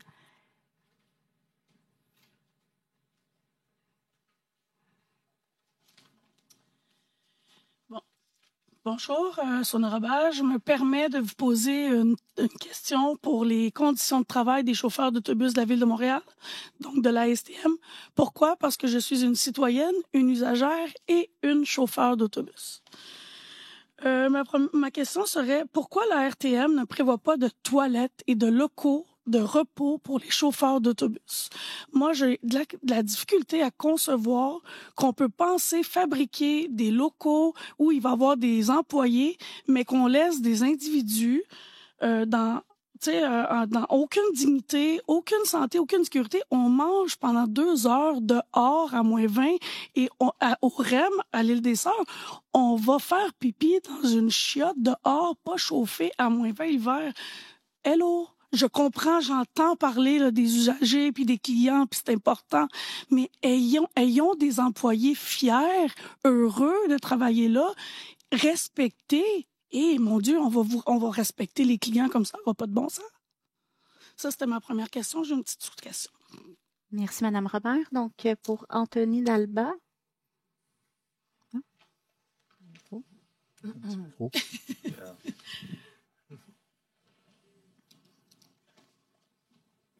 Merci. Excellente question. Effectivement, les conditions de travail des chauffeurs, c'est très, très important pour la RTM. Dans le cadre du REM, effectivement, on travaille avec CDPQ Infra pour intégrer des toilettes dans toutes les boucles d'autobus à venir. Donc, toutes les nouvelles boucles d'autobus qui vont ouvrir sur l'antenne nord et ouest du REM, on a travaillé pour que dès la conception de la boucle, ils intègrent une toilette permanente. Donc, ça va être le cas dans toutes les boucles à venir. Pour la boucle Île-des-Sœurs, c'était les premières stations à être livrées. Donc, ils avaient déjà fait leur conception quand on est arrivé pour faire cette demande. Une toilette chimique temporaire a été mise en place, effectivement, mais elle est temporaire, je vous rassure. Deux solutions ont été envisagées, soit de donner accès aux toilettes de la station qui était prévue pour les employés du REM ou de mettre une toilette permanente à l'extérieur. C'est cette deuxième solution qui a été choisie. Donc, dans les prochaines semaines, des travaux vont commencer pour remplacer la toilette chimique par une toilette permanente, chauffée, électrifiée à la boucle Île-des-Sœurs. Donc, ma sous-question, c'était ce que vous aviez dit. Je voulais voir si vous alliez vous engager dans le futur à faire ça. Mais là, vous me parlez d'une toilette électrifiée et tout. Est-ce qu'on va avoir en même temps un local pour manger? Alors, les locaux pour les chauffeurs, il y a certains locaux qui vont être aménagés sur le REM, pas à toutes les stations ou à toutes les boucles, mais certaines stations sur les antennes nord et ouest, oui, vont avoir des locaux chauffeurs, principalement les terminus du REM, donc de Montagne, Sainte-Anne-de-Bellevue, il y a des locaux chauffeurs qui ont été prévus. Bien sûr, le terminus Pointe-Claire, pour la STM, il va y avoir des locaux chauffeurs qui vont être aménagés, des salles chauffeurs au terminus Pointe-Claire, mais pas à toutes les stations, non, malheureusement. Parfait. Mais celle à l'Île-des-Sœurs, comme ça a déjà été fait. Non, ça va être juste la toilette qui va être pérennisée. Puis demander à Infra Québec qu'on puisse s'asseoir pour manger avec eux, est-ce que ça pourrait être une possibilité? Effectivement, On parle du transport collectif. Oui, tout à fait. En fait, ce que j'expliquais tout à l'heure lors du panel, c'est qu'on travaille avec CDPQ Infra pour la livraison du projet, mais ça ne veut pas dire que quand le REM va être ouvert, on ne va pas continuer à travailler avec eux pour développer des solutions qui vont répondre à nos besoins. Ça va se poursuivre après, même une fois le REM en service. Toutes ces questions-là qui n'ont pas été prises en compte dans le cadre du projet, on va continuer à les travailler avec la Caisse. Parfait. Merci beaucoup. Merci. Merci, Madame Robert. Merci, Anthony. Donc, la prochaine question de Michel Denis de Otterburn Park. C'est une question en ligne. Donc, pourquoi la population doit payer des taxes sur l'immatriculation et sur l'essence pour un service qu'ils n'utilisent pas? Utilisateur-payeur. Donc, c'est une question pour Antoine. D'abord, le transport collectif, ça bénéficie pas juste aux usagers. Il faut comprendre que c'est un investissement qui contribue au dynamisme économique de la région de Montréal. Et ce premier bénéfice économique-là, c'est la réduction de la congestion routière, dont les automobilistes sont les principaux bénéficiaires indirects. Donc, pour cette raison-là, il apparaît juste là, que les automobilistes contribuent à une part du financement des transports collectifs. Puis il faut comprendre que ce n'est pas unique à la région de Montréal. La grande majorité des régions métropolitaines au Canada, aux États-Unis et en Europe ont une forme de contribution des automobilistes pour financer leur réseau de transport collectif. D'ailleurs, on l'a vu récemment à New York là, avec l'instauration d'un nouveau péage pour financer leur transport. Historiquement, en 2001, la part des automobilistes était de 8 % et elle a descendu graduellement pour atteindre 5 % là, il y a 2 ans. C'est pour ça, justement, en partie qu'on a intégré là, la nouvelle taxe sur l'immatriculation. C'est en partie pour faire un rattrapage par rapport à la part qu'avaient les automobilistes au début des années 2000. Mais il faut aussi comprendre que la RTM et la CMM sont limitées dans les sources de financement qu'elles ont à leur disposition pour financer le transport collectif. Il y a les usagers et les automobilistes. Donc, dans le contexte actuel, pour pérenniser le financement à court terme du transport collectif, on a dû faire le choix d'aller vers la taxe sur l'immatriculation là, dans la région. Mais c'est pour ça, justement, là, qu'on s'est engagé à avoir des travaux là, dans les 3 prochaines années pour identifier les nouvelles sources de financement qu'on aimerait se doter dans la région pour pouvoir pas tout le temps appuyer sur les mêmes leviers là, pour investir là, dans nos réseaux de transport. Prochaine question, merci, de Madame Louise Girard de Varennes qui est présente. Donc, je vous invite à rejoindre le micro.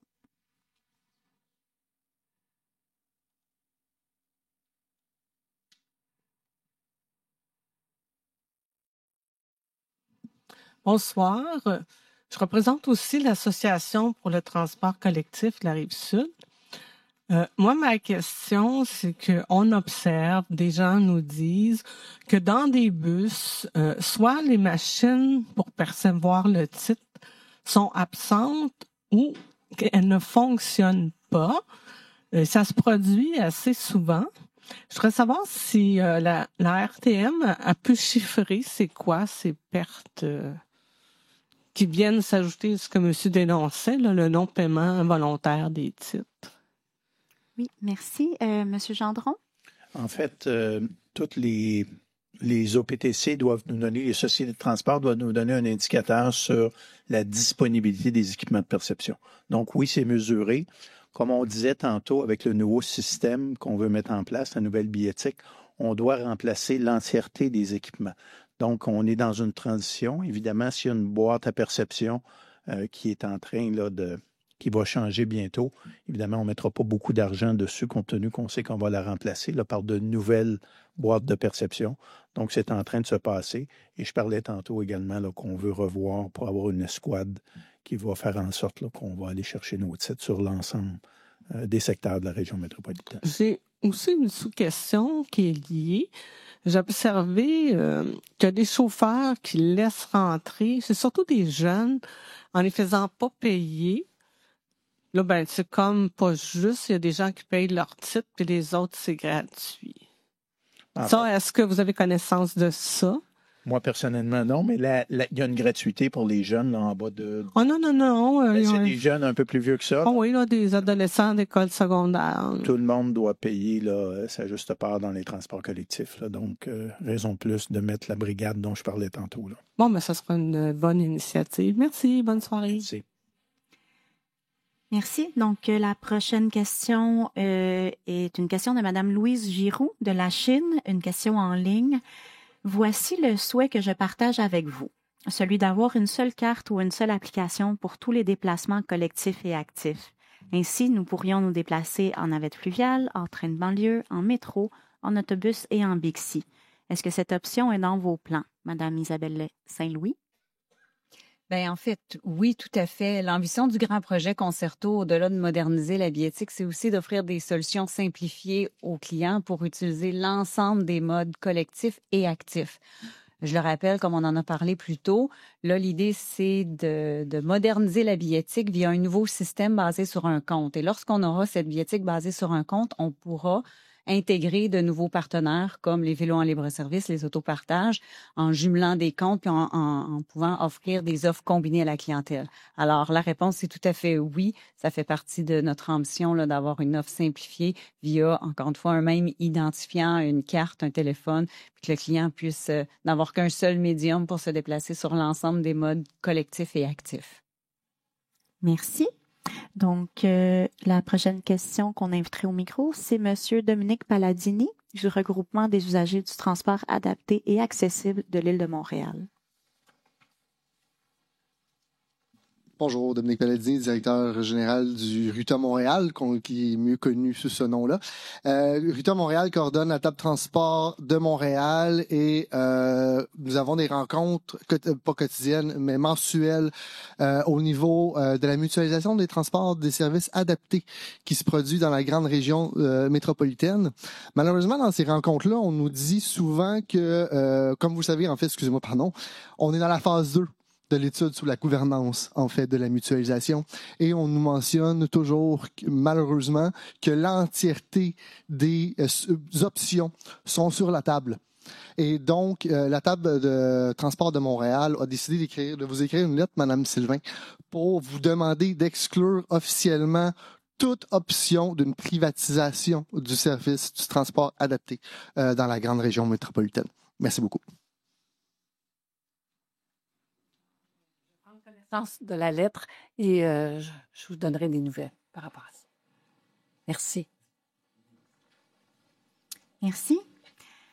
La prochaine question, c'est une question de Guillaume Barrette de Varennes en ligne. Le projet Concerto en cours qui modernise la billettique et les moyens d'interaction entre les usagers et les transporteurs a un site web détaillant une feuille de route pour les prochaines étapes à réaliser. Peut-on avoir des résultats concernant les 2 premières phases d'implantation, soit le premier trimestre de 2024, la recharge puce via Chrono, et 2, le deuxième semestre de 2024, paiement par carte bancaire sur certaines lignes d'Exo en Couronne Nord. Et 3, nous aimerions également une mise à jour sur l'avancement de l'implantation de la 3e phase annoncée, soit la validation de titres à partir d'un téléphone mobile. Madame Isabelle Saint-Louis? Oui, bon, alors, au risque de me répéter, des bonnes nouvelles, c'est toujours intéressant à répéter. Donc, Opus sur mobile, donc la possibilité de charger la carte Opus via Chrono. Très grand succès, client très satisfait, 5 millions de transactions, puis un taux de satisfaction à 88 %. Près de la moitié de nos transactions sur Opus sont faites via ce nouveau mode d'achat. Ensuite, sujet dont on n'a pas parlé, effectivement, la possibilité, le projet pilote en Couronne Nord sur les autobus d'Exo de payer avec la carte bancaire. Alors, c'est quelque chose qui est plus récent. Durant les 4 premiers mois, on a réalisé quelques 25 000 transactions avec des cartes bancaires. Les clients ont une préférence pour les cartes débit à 70 % puis les cartes de crédit à 30 %. Puis on voit déjà, on n'est pas capable de sortir des statistiques encore, mais on voit déjà là, que ça remplace en partie le paiement en argent comptant sur les lignes visées. Et enfin, la fameuse possibilité d'avoir des titres de transport directement sur son téléphone, de les acheter et de les valider. Donc, je vous rappelle, ça commence par projet pilote dès la mi-juin avec des groupes d'employés. On déploie progressivement auprès d'échantillons de clients qu'on va élargir tout au long de l'été, début de l'automne, pour un déploiement grand public quelque part au milieu de l'automne. Merci Isabelle. La prochaine question de M. Damien Pilon de Montréal. M. Pilon est présent, mais il demande qu'on lise la question. Donc, la vision 2050 ainsi que le plan stratégique de développement 2025-2034, connu comme le PSD, de la RTM mentionne la valorisation du réseau de trains de banlieue. Cependant, à part la mise aux normes du réseau, rien de concret n'est indiqué. À la page 99 du PSD, on mentionne que des études seront menées pour identifier des pistes de valorisation. Qu'est-ce que cela pourrait vouloir dire concrètement? Est-ce que ce sont des améliorations au service? La question pour M. Gendron. En fait, il faut comprendre que les lignes de train, on doit payer des droits de passage sur chacune des lignes, soit au CN, soit au CP. Présentement, on utilise tous les créneaux de passage. Donc, c'est la raison pour laquelle on a vu, avec le temps, là, les voitures sont rendues à 2 étages. Puis là, on ne peut pas en mettre un 3e étage parce que ça ne passe pas sous les viaducs. Mais ce qu'on veut vous faire par rapport à ça, c'est d'étudier des lignes de train et de voir s'il y a moyen de mettre des améliorations sur ces lignes-là. Je vais vous donner l'exemple de la ligne Vaudreuil qui sera au centre-ville. On va avoir un réseau de REM à côté. La ligne Vaudreuil, ça y prend 1 heure à peu près à partir de Vaudreuil se rendre au centre-ville. On va avoir un REM beaucoup plus performant. Donc, on veut voir s'il y a moyen d'introduire une ligne où on n'arrêtera pas nécessairement toutes les stations. C'est des études comme ça qu'on mène pour voir comment on peut bonifier l'offre de train présentement là, sur le réseau. Évidemment, il y a des études beaucoup plus coûteuses dans lesquelles il faut dédoubler des voies ou des choses comme ça. Là. Donc, c'est des éléments qu'on va regarder probablement à plus long terme pour faire en sorte là, qu'on retrouve un certain niveau de clientèle dans les trains. Merci beaucoup. Donc, la prochaine question est une question en ligne également, donc d'Abdel Malek Zambi de Montréal, qui demande quand pourra-t-on emprunter le réseau de transport collectif de l'Est de Montréal? Monsieur Gendron? On en a parlé, il y en a un qui s'est mouillé tantôt. Fait qu'il a donné une date là, qui est 2036, si j'ai bien retenu, ou dans ces eaux-là, là, mais disons, on va laisser davantage à Mobilité Infra-Québec de faire le plan de match puis de dévoiler des dates là, prochainement, là, évidemment, suite à la création. Merci. La prochaine question est une question de Claude-Olivier Dagenet, qui est présent dans la salle. Donc, avez-vous besoin qu'on vous apporte le micro? Ah, juste. Excellent, merci. Bonsoir, messieurs, dames. Alors, mon nom est Claude Olivier Degenais. J'habite en fait dans la région de Saint-Michel, Pac-Extension. Alors, je représente un regroupe qui s'appelle Harmonie et Handicap.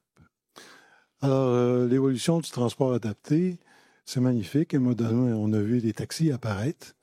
Et je vais vous dire tantôt, en fait, quand on parlait de plan stratégique, de valeur ajoutée, c'était magnifique, c'est bien, c'est à l'heure. On peut avoir quelques petites délinquances, mais tout le monde est acceptable. Mais attention pour vous faire rouler, par contre, parce que le chauffeur de taxi, des fois, c'est peut-être le cousin de beau-frère ou un autre assistant de je ne sais pas qui. Vous devez peut-être vérifier, parce que on était conscient de ça. Moi, j'ai vu à un moment donné un jeune homme qui avait eu de la difficulté à me faire embarquer, puis que je sois bien à l'aise, bien en sécurité, prendre des courbes un peu raides, merci, puis toujours essayer de regarder, en fait, le GPS, savoir ce qui s'en allait. Mais j'ai demandé, j'ai dit, comme ça fait combien de temps que tu es là-dedans? Ah, moi, ça fait 4 ans que je fais ça, monsieur. Ah, ben c'est beau, je suis bien content pour toi. Écoutez, j'ai eu d'autres occasions de commenter, me rapporter dans mon groupe, que des fois, la personne n'est pas tellement fiable.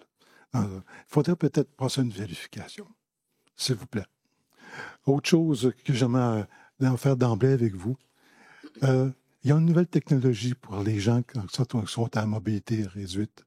Il y a d'abord, en fait, qu'on sait bien, la fameuse chaise manuelle normale.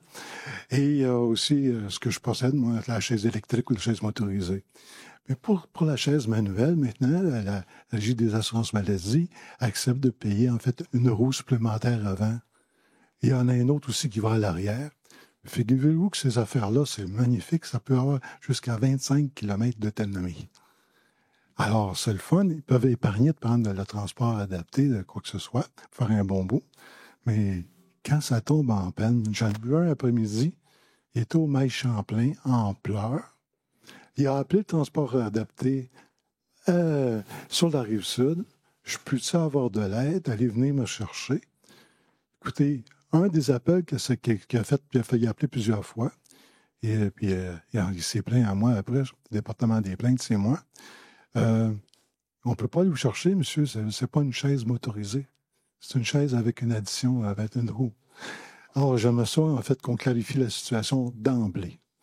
Parce que, puis il y a d'autres choses qui peuvent arriver aussi. En fait, quelqu'un qui sort, en fait, du concert au New Morford, après une certaine heure, s'il tombe en panne, il est foutu. Il va geler là.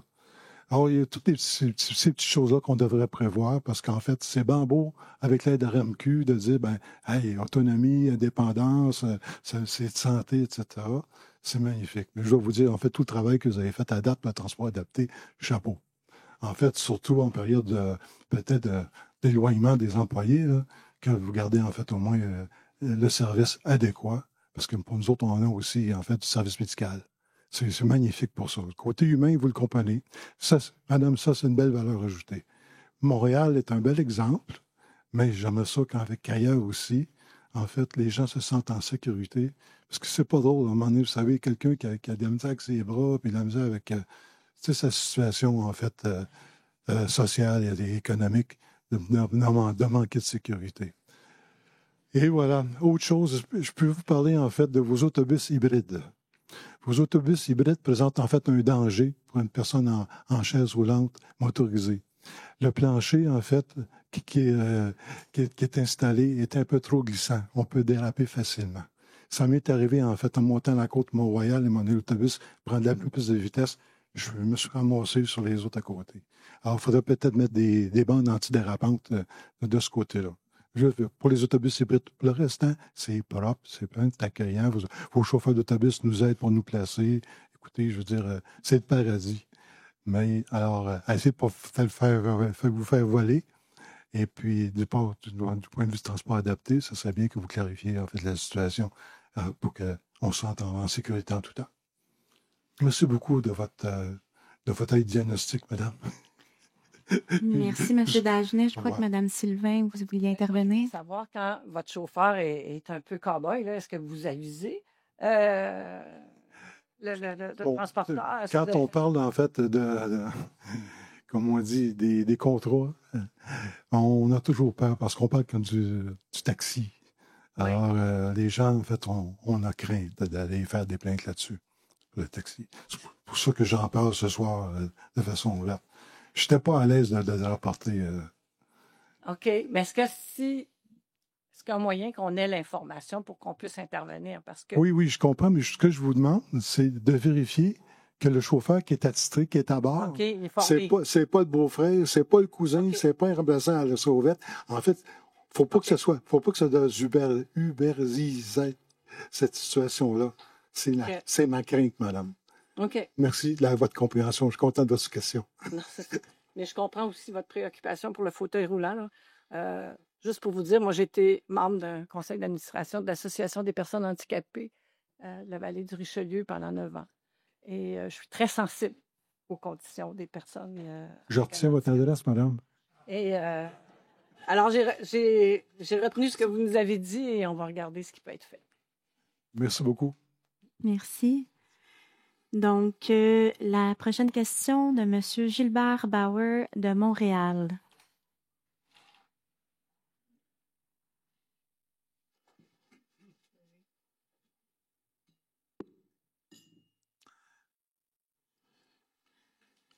Bonsoir, messieurs, dames. Mon intervention ce soir, ça va être sur le financement du transport collectif. Je suis bien content d'observer que vous avez pu avoir maintenant une aide exceptionnelle de 800 millions sur 3 ans. Est-ce qu'il est possible à l'avenir de faire pression sur le gouvernement provincial pour qu'il pérennise ce genre de financement, ce genre d'aide financière pour le transport collectif, pour qu'il pérennise afin d'avoir un transport collectif à Montréal adéquat. Parce que là, il y a une rupture de service, il y a des baisses de services dans les transports collectifs, surtout dans les transports d'autobus, les autobus, tout ça, il y a moins de services.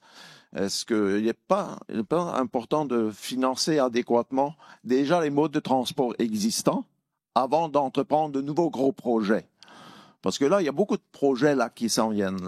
Non, il y a le tramway vers l'est de Montréal. Ça va être des projets qui vont coûter des milliards de dollars. Est-ce que c'est pas plus important de financer d'abord, adéquatement, déjà les modes de transport existants? Ça, c'est la première des questions. Après, j'ai une sous-question. Merci. Donc, M. Gendron? Oui, vous avez raison.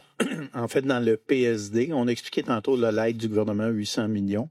Elle se compose de 3 volets. Le premier, c'est la perte des revenus tarifaires.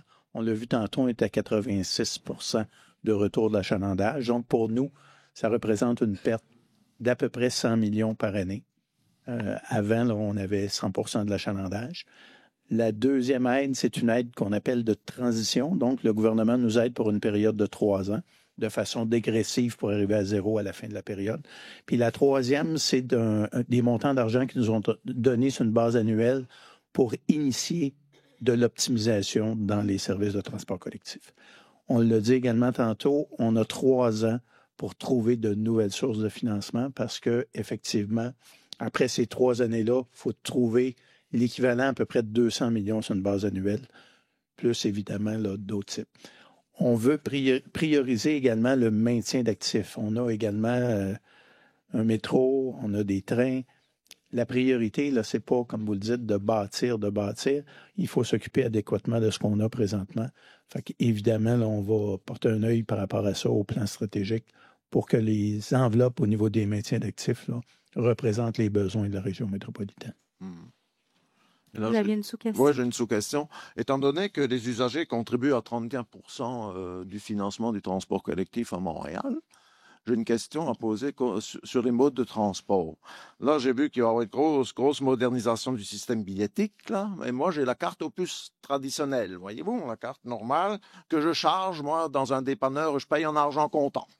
Alors, ma question va à Mme Isabelle Saint-Louis.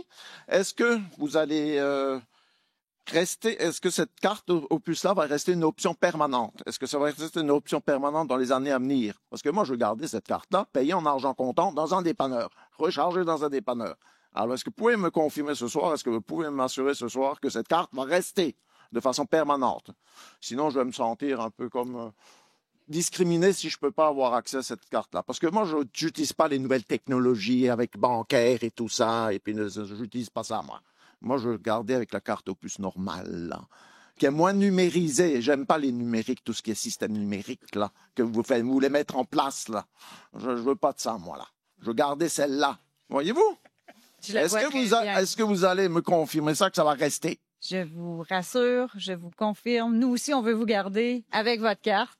Alors, mais c'est important, ce dont vous parlez. C'est vrai, ce n'est pas tous les clients qui souhaitent migrer au téléphone. Ce ne sont pas tous les clients qui veulent un compte, une montre, les nouvelles fonctionnalités numériques payées avec des cartes de bancaires. Vous avez parfaitement raison. Et c'est pour ça que oui, vous aurez toujours la possibilité d'utiliser la bonne vieille carte. Peut-être qu'elle va tomber avec une date d'expiration, mais vous voulez la changer avec plaisir. Vous pourrez la charger dans les dépanneurs, L'idée, c'est d'offrir de nouvelles options et non pas de retirer celles avec lesquelles les clients sont habitués et qui ne souhaitent pas changer. Alors oui, je vous rassure. En fin d'année, il faut que je change parce que c'est la date d'expiration, Oui, c'est 4 ans. Dans tous les 4 ans, il faut changer. On va vous en trouver une autre. Mais non, mais il faut qu'elle reste pareille. Voyez-vous, il faut que ça reste de même. Elle va être peut-être un peu moins usée. Oui, c'est ça. Okay. Mais ça va être le même, ça va être ça, là. Ça va être ça. Ça va pas être un Et vous allez système. pouvoir aller au dépanneur, payer en argent comptant. Parfait. Donc, vous me confirmez que c'est bon, vous m'assurez ça, que ça va rester. Oui, puis on va vous garder comme client. Merci beaucoup. Bonne soirée. Merci. La prochaine question de M. Martin Descaries de Montréal.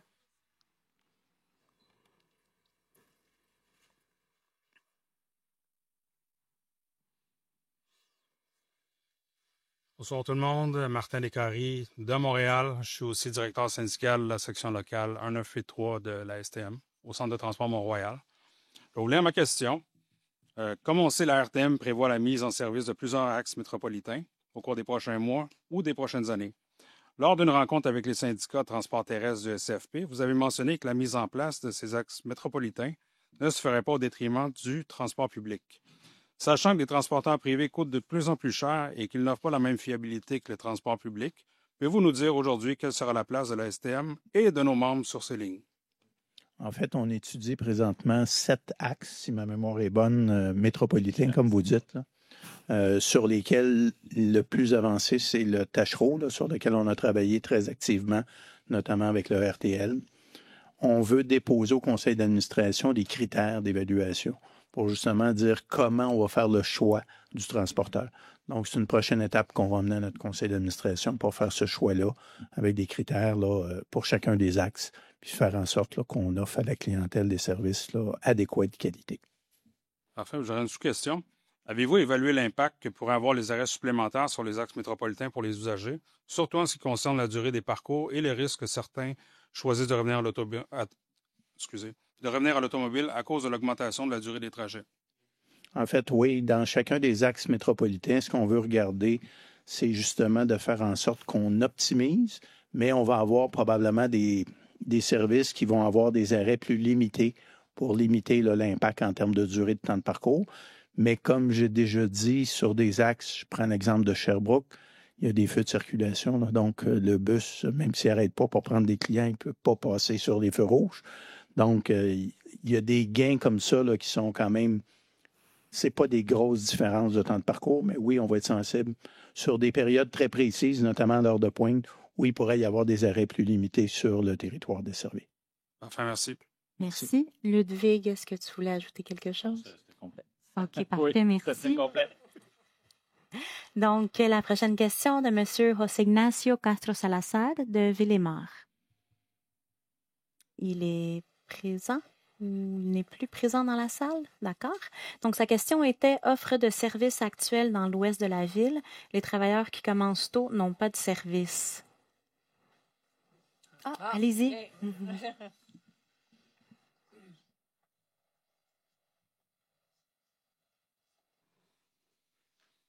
Bonsoir tout le monde. Bill Emar, citoyen de Bill Emar. Alors, il y a un problème, j'ai une question.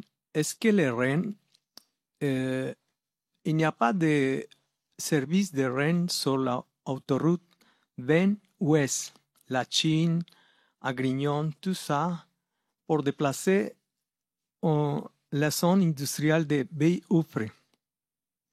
Il y a un problème. Le train ESSO, le premier part à 7 heures du matin. Mais ça veut dire que la personne commence à 7 heures du matin à travailler. Qu'est-ce qui va passer? La STM, les autobus, ils font l'escale en Dorval. Ça perd 20 minutes de temps. Ça veut dire qu'il faut courir pour aller au travail. Alors, les Rennes, est-ce que les Rennes, il va avoir des navettes pour tous ces quartiers industriels? Ça, c'est ma première question. Ludwig? Oui, peut-être vous expliquer où on en est par rapport au REM, là. Donc, il y a mise en service de l'antenne dans l'Ouest, comme vous l'avez dit, qu'on espère prochaine en octobre, à l'automne. Dans le fond, la STM a fait une refonte complète, a planifié une refonte complète de ces lignes d'autobus. Là, je ne peux pas vous dire clairement par rapport à votre secteur, est-ce qu'il y a une desserte là, qui est au niveau que vous espérez. C'est certain qu'on revoit l'ensemble des services en fonction de l'arrivée du REM. Mais il y a des compromis à faire parce qu'on est dans la situation financière où à un endroit, on en ajoute, il faut en enlever ailleurs. Donc, on travaille avec un budget constant, si on veut. Là où je vous recommanderais, peut-être, si ce n'est pas déjà fait, c'est de contacter aussi la STM avec le besoin précis là, du service ou du secteur, parce qu'on peut penser parfois qu'on va écrire à la STM ou autre, puis ça se perd dans les lignes, mais je peux vous assurer que ce type de demande-là de la clientèle, il y a toujours quelqu'un qui finit par le capter puis le distribuer aux bonnes équipes. Mais l'ensemble des réseaux d'autobus vont être revus pour l'Ouest. Là. C'est ce que je peux vous dire pour l'instant. Ouais. Oui, parce que d'habitude, il y a un bloc. Il faut traverser les trains, la ligne fer pour aller au travail. Vers la ligne vers l'autoroute ouest. Il faut marcher 20 minutes, mais l'autobus n'est seulement arrêté à l'autoroute 20, pas à l'autre côté. Ça, il y a beaucoup de collègues de travail qu'il faut courir, Parce qu'il y a une barrière physique, là, c'est ça. C'est ça, ouais. Mais tu commences à 7 heures. Mais malheureusement, il n'y a pas le temps de laisser ton sac à dos. S'il faut entrer et commencer à travailler. Et d'habitude, il y a beaucoup de travaux, mais malheureusement, la main-d'œuvre, c'est pire. Pourquoi? Il n'y a pas de transport. C'est pas... Moi, j'utilise le transport, moi, j'utilise mon voiture. J'ai négocié en même temps, mais malheureusement, c'est pas capable. Me deuxième question, est-ce que la STM, il y a une prévention pour les nouveaux arrivants, la sorte d'achalandage?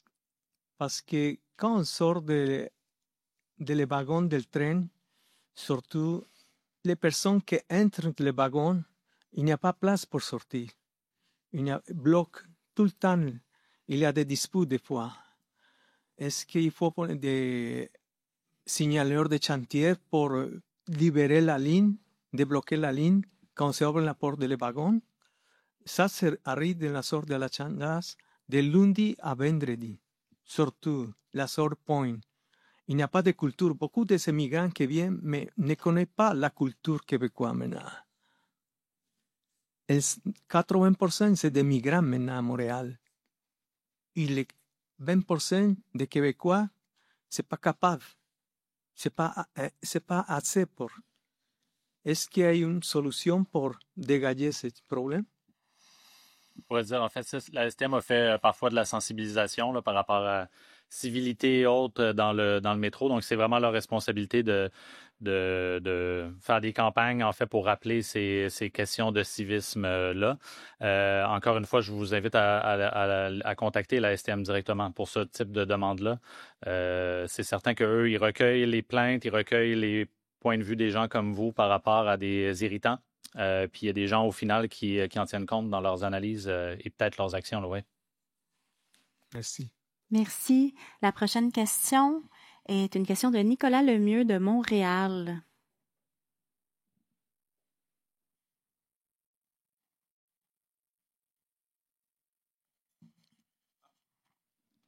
Bonjour, je m'appelle Nicolas Lemieux. Je représente le MTPA, le mouvement pour un transport public abordable.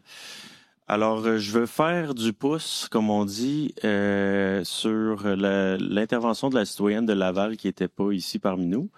Vous avez déjà commencé à répondre à ma question, mais juste pour rajouter du poids à cet enjeu-là, je vais tout lire mes considérants quand même. Donc, considérant les engagements répétés de la STM avant la RTM et de la Ville de Montréal, considérant le travail conjoint qui a été effectué entre la STM, la RTM et les groupes communautaires membres du MTPA, considérant que la tarification sociale faisait partie des thèmes principaux de la refonte tarifaire de la RTM.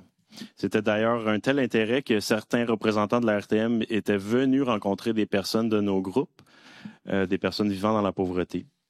Considérant le succès des mesures de tarification sociale dans les villes de Québec, Gatineau, Trois-Rivières, Lévis, Sherbrooke et j'en passe, considérant que les coûts pour une telle mesure, pour une telle politique tarifaire sont à la mesure de la capacité de payer de la RTM et de la Ville de Montréal, considérant aussi la nécessité pour toute personne, peu importe son revenu, d'avoir accès à un mode de déplacement afin de faire valoir l'ensemble de ses droits. Donc, ma question d'abord, c'était pourquoi la RTM n'a-t-elle toujours pas de projet de tarification sociale? Je me permets de la changer un petit peu parce qu'on m'a dit que ça revient sur la table. Pouvez-vous nous donner un échéancier ou une date ou un peu plus d'engagement? Merci, M. Lemieux. Antoine?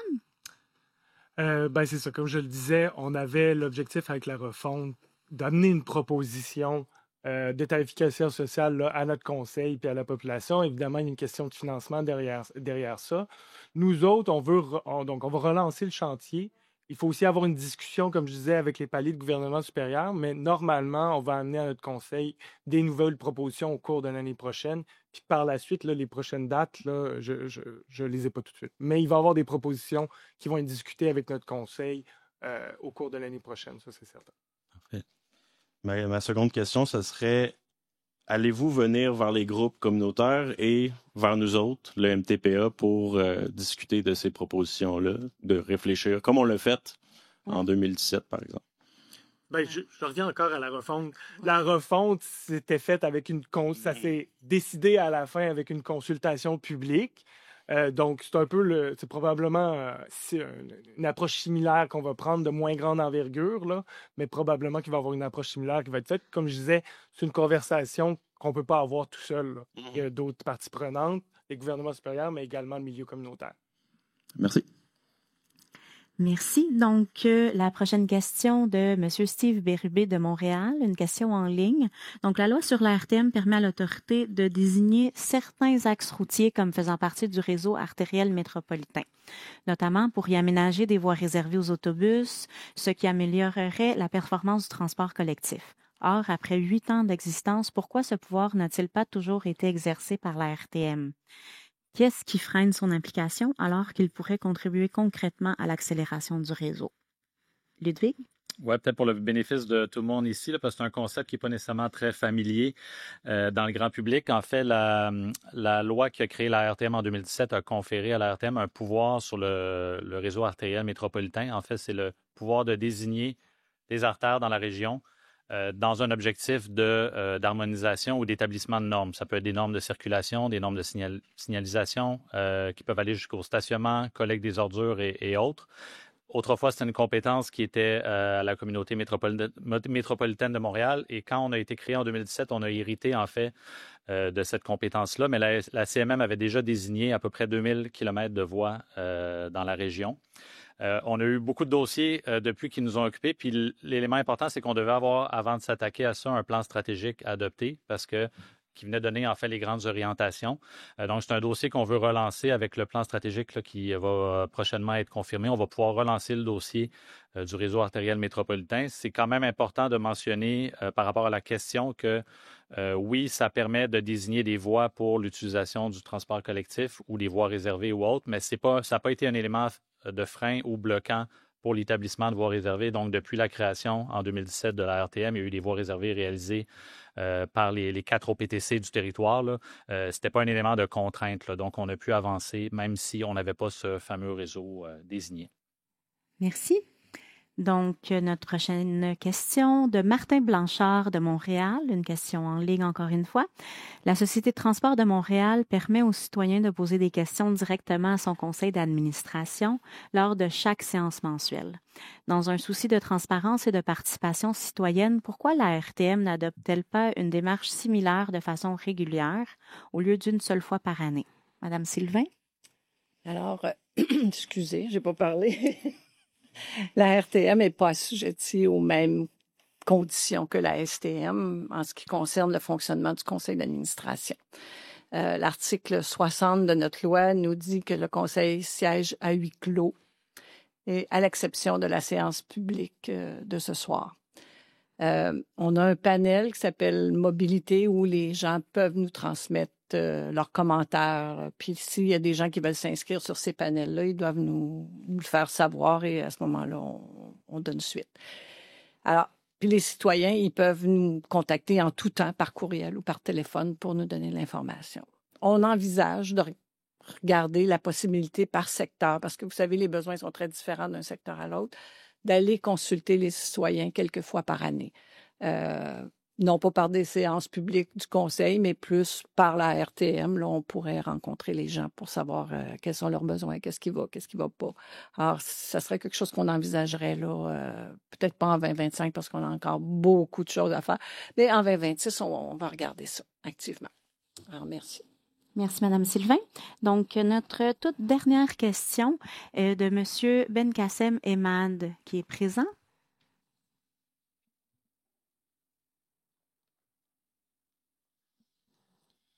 Bonsoir à tout le monde. Donc, Benkassem Imad, je suis membre de l'exécutif syndicat des chauffeurs d'autobus, transport adapté, opérateurs et agents de station. Donc, ma question ou mon sujet va être les toilettes de la station d'Urem. Donc, je me retrouve le directeur de la chauffeur qui fait partie de ma division. Et je trouve quelqu'un qui était sur le projet, donc je vais embarquer. Ma question va être directement au monsieur responsable, je crois, d'Urem, parce que monsieur Gendron, on se connaît et on s'est déjà parlé. Je vous rappelle qu'en 2017, je faisais partie du comité qui représentait les chauffeurs. On était à la station et nous a promis un local pour les toilettes et une salle de repos pour les chauffeurs. Ça a été dans les plans depuis 2017.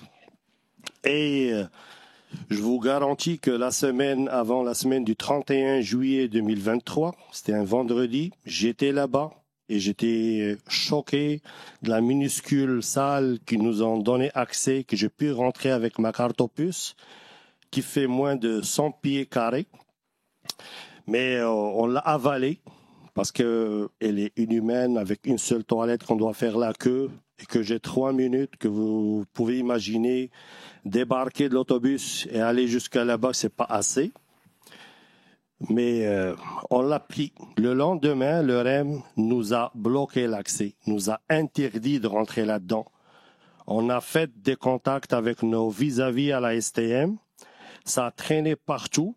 Et le REM a été généreux de nous dire, vous allez avoir accès, mais vous pesez sur le bouton, vous attendez le gars de la sécurité, ça prend 6-7 minutes. Il va me répondre pour m'ouvrir la porte, mais à une condition. Je peux aller à la toilette, mais j'ai pas le droit de m'asseoir dans la table. Si le gardien nous voit assis dans la table, ils vont nous enlever l'accès. Maintenant, aujourd'hui, j'ai accès à la toilette chimique, il n'y a pas de cadenas, que je me bats pour avoir une cadenas pour aller là-dedans. Comme a dit ma collègue moins 20, je vous invite à l'essayer. Je vous invite tous ici, à chaque fois que vous allez aux toilettes, pensez au chauffeur que lui doit aller là-dedans. Je vais utiliser d'autres thèmes simplifiés, parce que juste M. Gendron peut comprendre, mais moi je vais parler. Notre journée de 8 heures se fait jusqu'à 12h30 de temps. 75% de nos effectifs ont des horaires coupés. Je suis OREM, je peux aller de 10 minutes à 5 minutes. J'ai pas le droit de m'asseoir, je dois rester dehors, manger sur une poubelle pour un accès que vous avez. Tout ce qu'on a pu trouver, c'est la petite toilette chimique, alors que la salle existe. Je peux accéder avec ma carte Opus si vous avez l'aimabilité de l'activer. Ce qu'on fait maintenant, je dois aller marcher, Monsieur Gendron, ici, où est la caserne des pompiers, cogner et espérer qu'il m'ouvre pour aller aux toilettes dignement. Mais je peux pas le faire en tout temps après 21 heures. Je peux pas le faire à 6 heures. Ou je prends mon autobus, je dois partir à IGA, mais IGA n'est pas toujours ouvert. C'est fou. Vos plans, vos transports modaux, il y a des milliards là-dedans. On veut servir les citoyens, mais on est aussi des humains. On a le droit à une toilette, on a le droit à une dignité. Je vous invite et j'espère que dans les prochains jours, parce que ce que vous avez parlé des prochaines semaines, je l'entends depuis des mois, je l'ai entendu depuis des années, je l'ai entendu la semaine passée. Je vous dis que le 5 juillet, il n'y a pas de service à l'île des Sœurs. Il y aura des autobus de partout, que ce soit à la STM et ailleurs. Ce monde-là, ils n'ont pas de toilettes. Le quai à l'île des Sœurs, vous le savez, il est très large. Vous pouvez mettre une salle. Maintenant, je vous invite à ramener un bungalow mobile, sanitaire, respectueux, ça existe. Et vous pouvez le ramener dans 3-4 jours. Ici, avec les membres du conseil qui font partie de pas mal de paliers gouvernementaux et municipaux, vous avez les moyens de louer un bungalow humain où 2 personnes peuvent aller aux toilettes, je peux chauffer. Vous avez parlé de commercial de café. Si je bois le café, comment je vais le faire sortir, ce café? Où je vais le faire? Les quais d'autobus sont très larges pour faire un accès. C'est mieux qu'à l'intérieur, que vous m'interdisez l'accès. Et au pire, le REM tombe en panne, vous barrez la porte. On va le faire comment? Merci, M. Imad. J'inviterai Donc, Anthony. j'aimerais bien que vous, ma question est là, j'aimerais bien que vous engagez à mettre quelques sous et nous mettre un bungalow respectueux le temps que vous bâtissez la bâtisse qui va être connectée, j'espère, à l'extérieur, parce que quand le REM tombe en panne, on n'a pas accès à l'intérieur. Merci. J'aimerais bien un engagement de votre part. Merci, Anthony Dalba. Pour le complément, notre question, c'est le sujet toilette, d'abord pour commencer. Je dois vous assurer que c'est un sujet prioritaire pour la RTM. On le discute avec la Caisse depuis de nombreux mois, on le ramène régulièrement à la Caisse. Le changement de situation à la boucle Île des Sœurs, c'est notamment parce que c'était pas satisfaisant le système que nous avait proposé la Caisse d'accéder aux toilettes de la station. Il y avait des accès qui étaient des fois bloqués, la station fermée, donc il n'y avait pas un accès qui était régulier pour les chauffeurs. Donc on a manifesté notre mécontentement à la Caisse et la solution qui va être implantée, c'est d'avoir une toilette dédiée aux chauffeurs de la STM à l'extérieur de la boucle. Comme vous le dites, il y a effectivement de la place pour aménager ce local et c'est ce qu'on a demandé à la Caisse. On pousse beaucoup pour que ça se fasse dans les meilleurs délais et que les chauffeurs puissent avoir un accès digne pour leurs conditions d'opération. Comme je l'ai dit tout à l'heure aussi, on a anticipé pour tous les autres sites pour qu'il y ait ces aménagements qui soient là dès le début, dès l'ouverture, et qu'on n'ait pas à vivre une situation comme vous le vivez actuellement avec une toilette temporaire. Donc ça, c'est intégré pour les prochaines boucles qui vont ouvrir. Puis pour les locaux, vous parlez d'un local de repos à la boucle Île des Sœurs. Pareil, comme je l'ai dit tout à l'heure, c'est pas parce que le REM va ouvrir que on a terminé les discussions avec la Caisse. Il y a toujours possibilité d'améliorer les choses et on l'a entendu tout à l'heure, la demande aussi d'avoir une salle de repos à cette boucle-là. Donc on va le regarder avec la Caisse pour, dans leurs emprises, pouvoir réaliser effectivement des aménagements complémentaires pour améliorer les conditions des chauffeurs STM. On le sait que le succès du REM passe aussi par les conditions de toutes les sociétés de transport qui vont rabattre leurs services sur le REM et conduire les usagers jusqu'au REM. Donc c'est très important pour nous, l'autorité, que tous les besoins de toutes les sociétés de transport, vous STM, mais aussi EXO sur la Couronne Nord, la STL à Laval, puis le RTL sur la rive sud, que tous leurs besoins soient pris en considération et que le REM accommode tous ces besoins-là pour desservir leur mode de transport. Pardon, vous n'avez pas répondu à ma question. Ce que vous dites, je l'entends depuis 2017. Moi, je veux un engagement de votre part. La toilette existe. C'est une table, 2 chaises, la carte opus, le lecteur, il est là. Vous pouvez l'activer et aussi vous engager à mettre un bungalow mobile. Ça se loue et vous pouvez le mettre. Nous, si on nous donne l'accès sur le terrain, on va le louer pour le novembre. Vous êtes capable de le faire. Pensez je vous invite, moi, à partir de maintenant, à chaque fois que vous allez aux toilettes, pensez à nous. Et vous tous ici, là. Et moi, j'ai 2-3 minutes pour prendre le monde. J'ai besoin de l'accès. Elle existe. Quand vous me dites que, oui, parce que ça bloque, on va dire que 60%, le REM fonctionne pas. Mais donne-moi le 40% que j'ai accès. Elle est là, la toilette. Elle est là, la salle. Et je vous assure, il n'y a pas de vitre. Le monde ne peut pas nous voir. C'est comme un petit cachot quelque part, là. Donne-nous l'accès, même si c'est pour les 40% que le REM fonctionne. Merci. Si vous souhaitez en discuter avec M. Gendron, à la fin de la séance, il sera disponible pour en discuter Moi, ça me prend quelqu'un qui est capable de mettre un poids sur les responsables du REM pour vous donner l'accès. Parce qu'on court après eux depuis 6 ans. Vous me dites sous peu, mais ce sous peu, il traîne depuis 2017. Merci. On y voit régulièrement les gens de la Caisse. Là. On va mettre le poids nécessaire. On va vous revenir. Donc, c'est ce qui met fin à notre période de questions. J'espère que nous avons pu répondre aux questions transmises avec le plus de clarté possible. Je vous rappelle que nous répondrons par écrit aux questions que nous n'avons pas pu traiter pendant la séance, mais je crois qu'on a fait le tour. Le rapport d'activité 2024 de la RTM peut être consulté sur le site web à tout moment et l'enregistrement de cette séance sera également disponible sur le site dans les prochains jours. Donc, merci de remplir le sondage pour nous permettre de continuer d'améliorer cet événement qui est un moment fort annuellement pour notre équipe et pour le conseil d'administration de la RTM. Nous avons à cœur que cette séance soit engageante et agréable pour tous. D'ailleurs, en remplissant le sondage, vous courez la chance de gagner l'un des 3 titres mensuels qui seront tirés le 13 juin et les gagnants seront contactés directement par courriel. Pour participer, vous pouvez scanner le code QR qui se trouve à l'écran et à l'entrée de la salle ou encore utiliser le formulaire papier qui est disponible à l'accueil.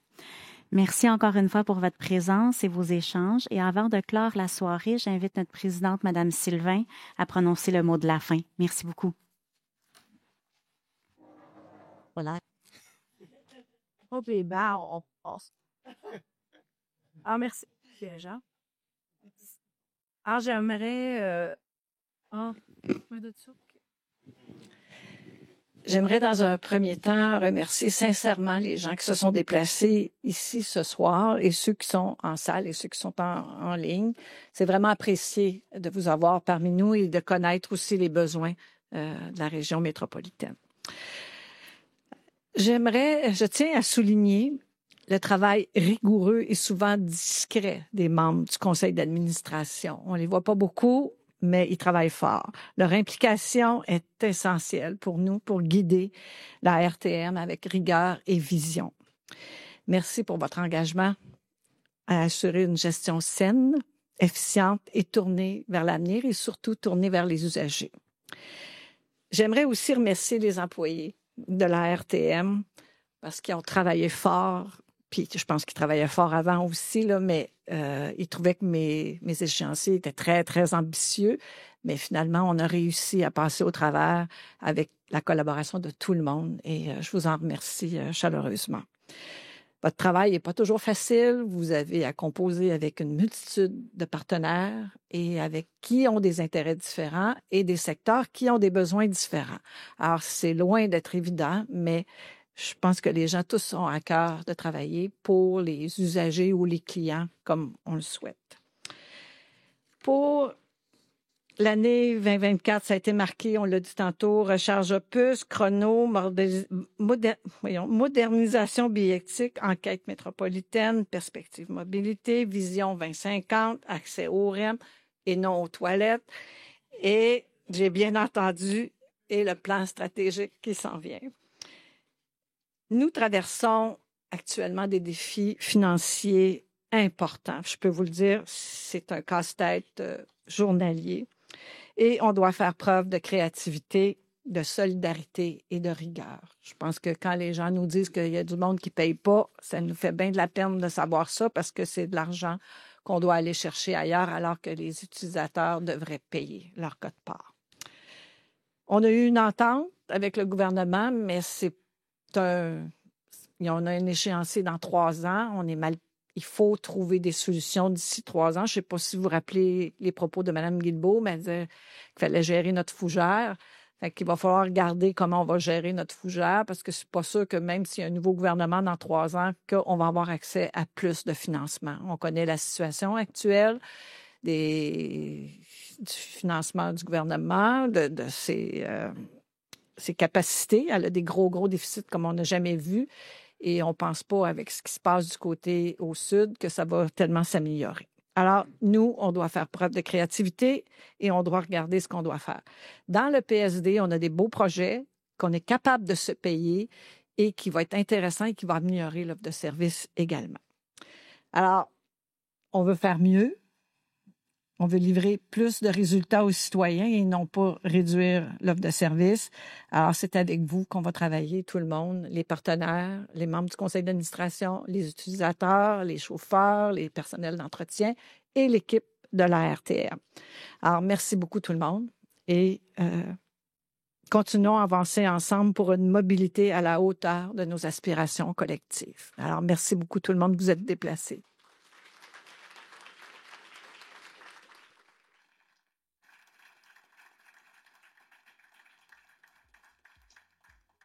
C'est fini.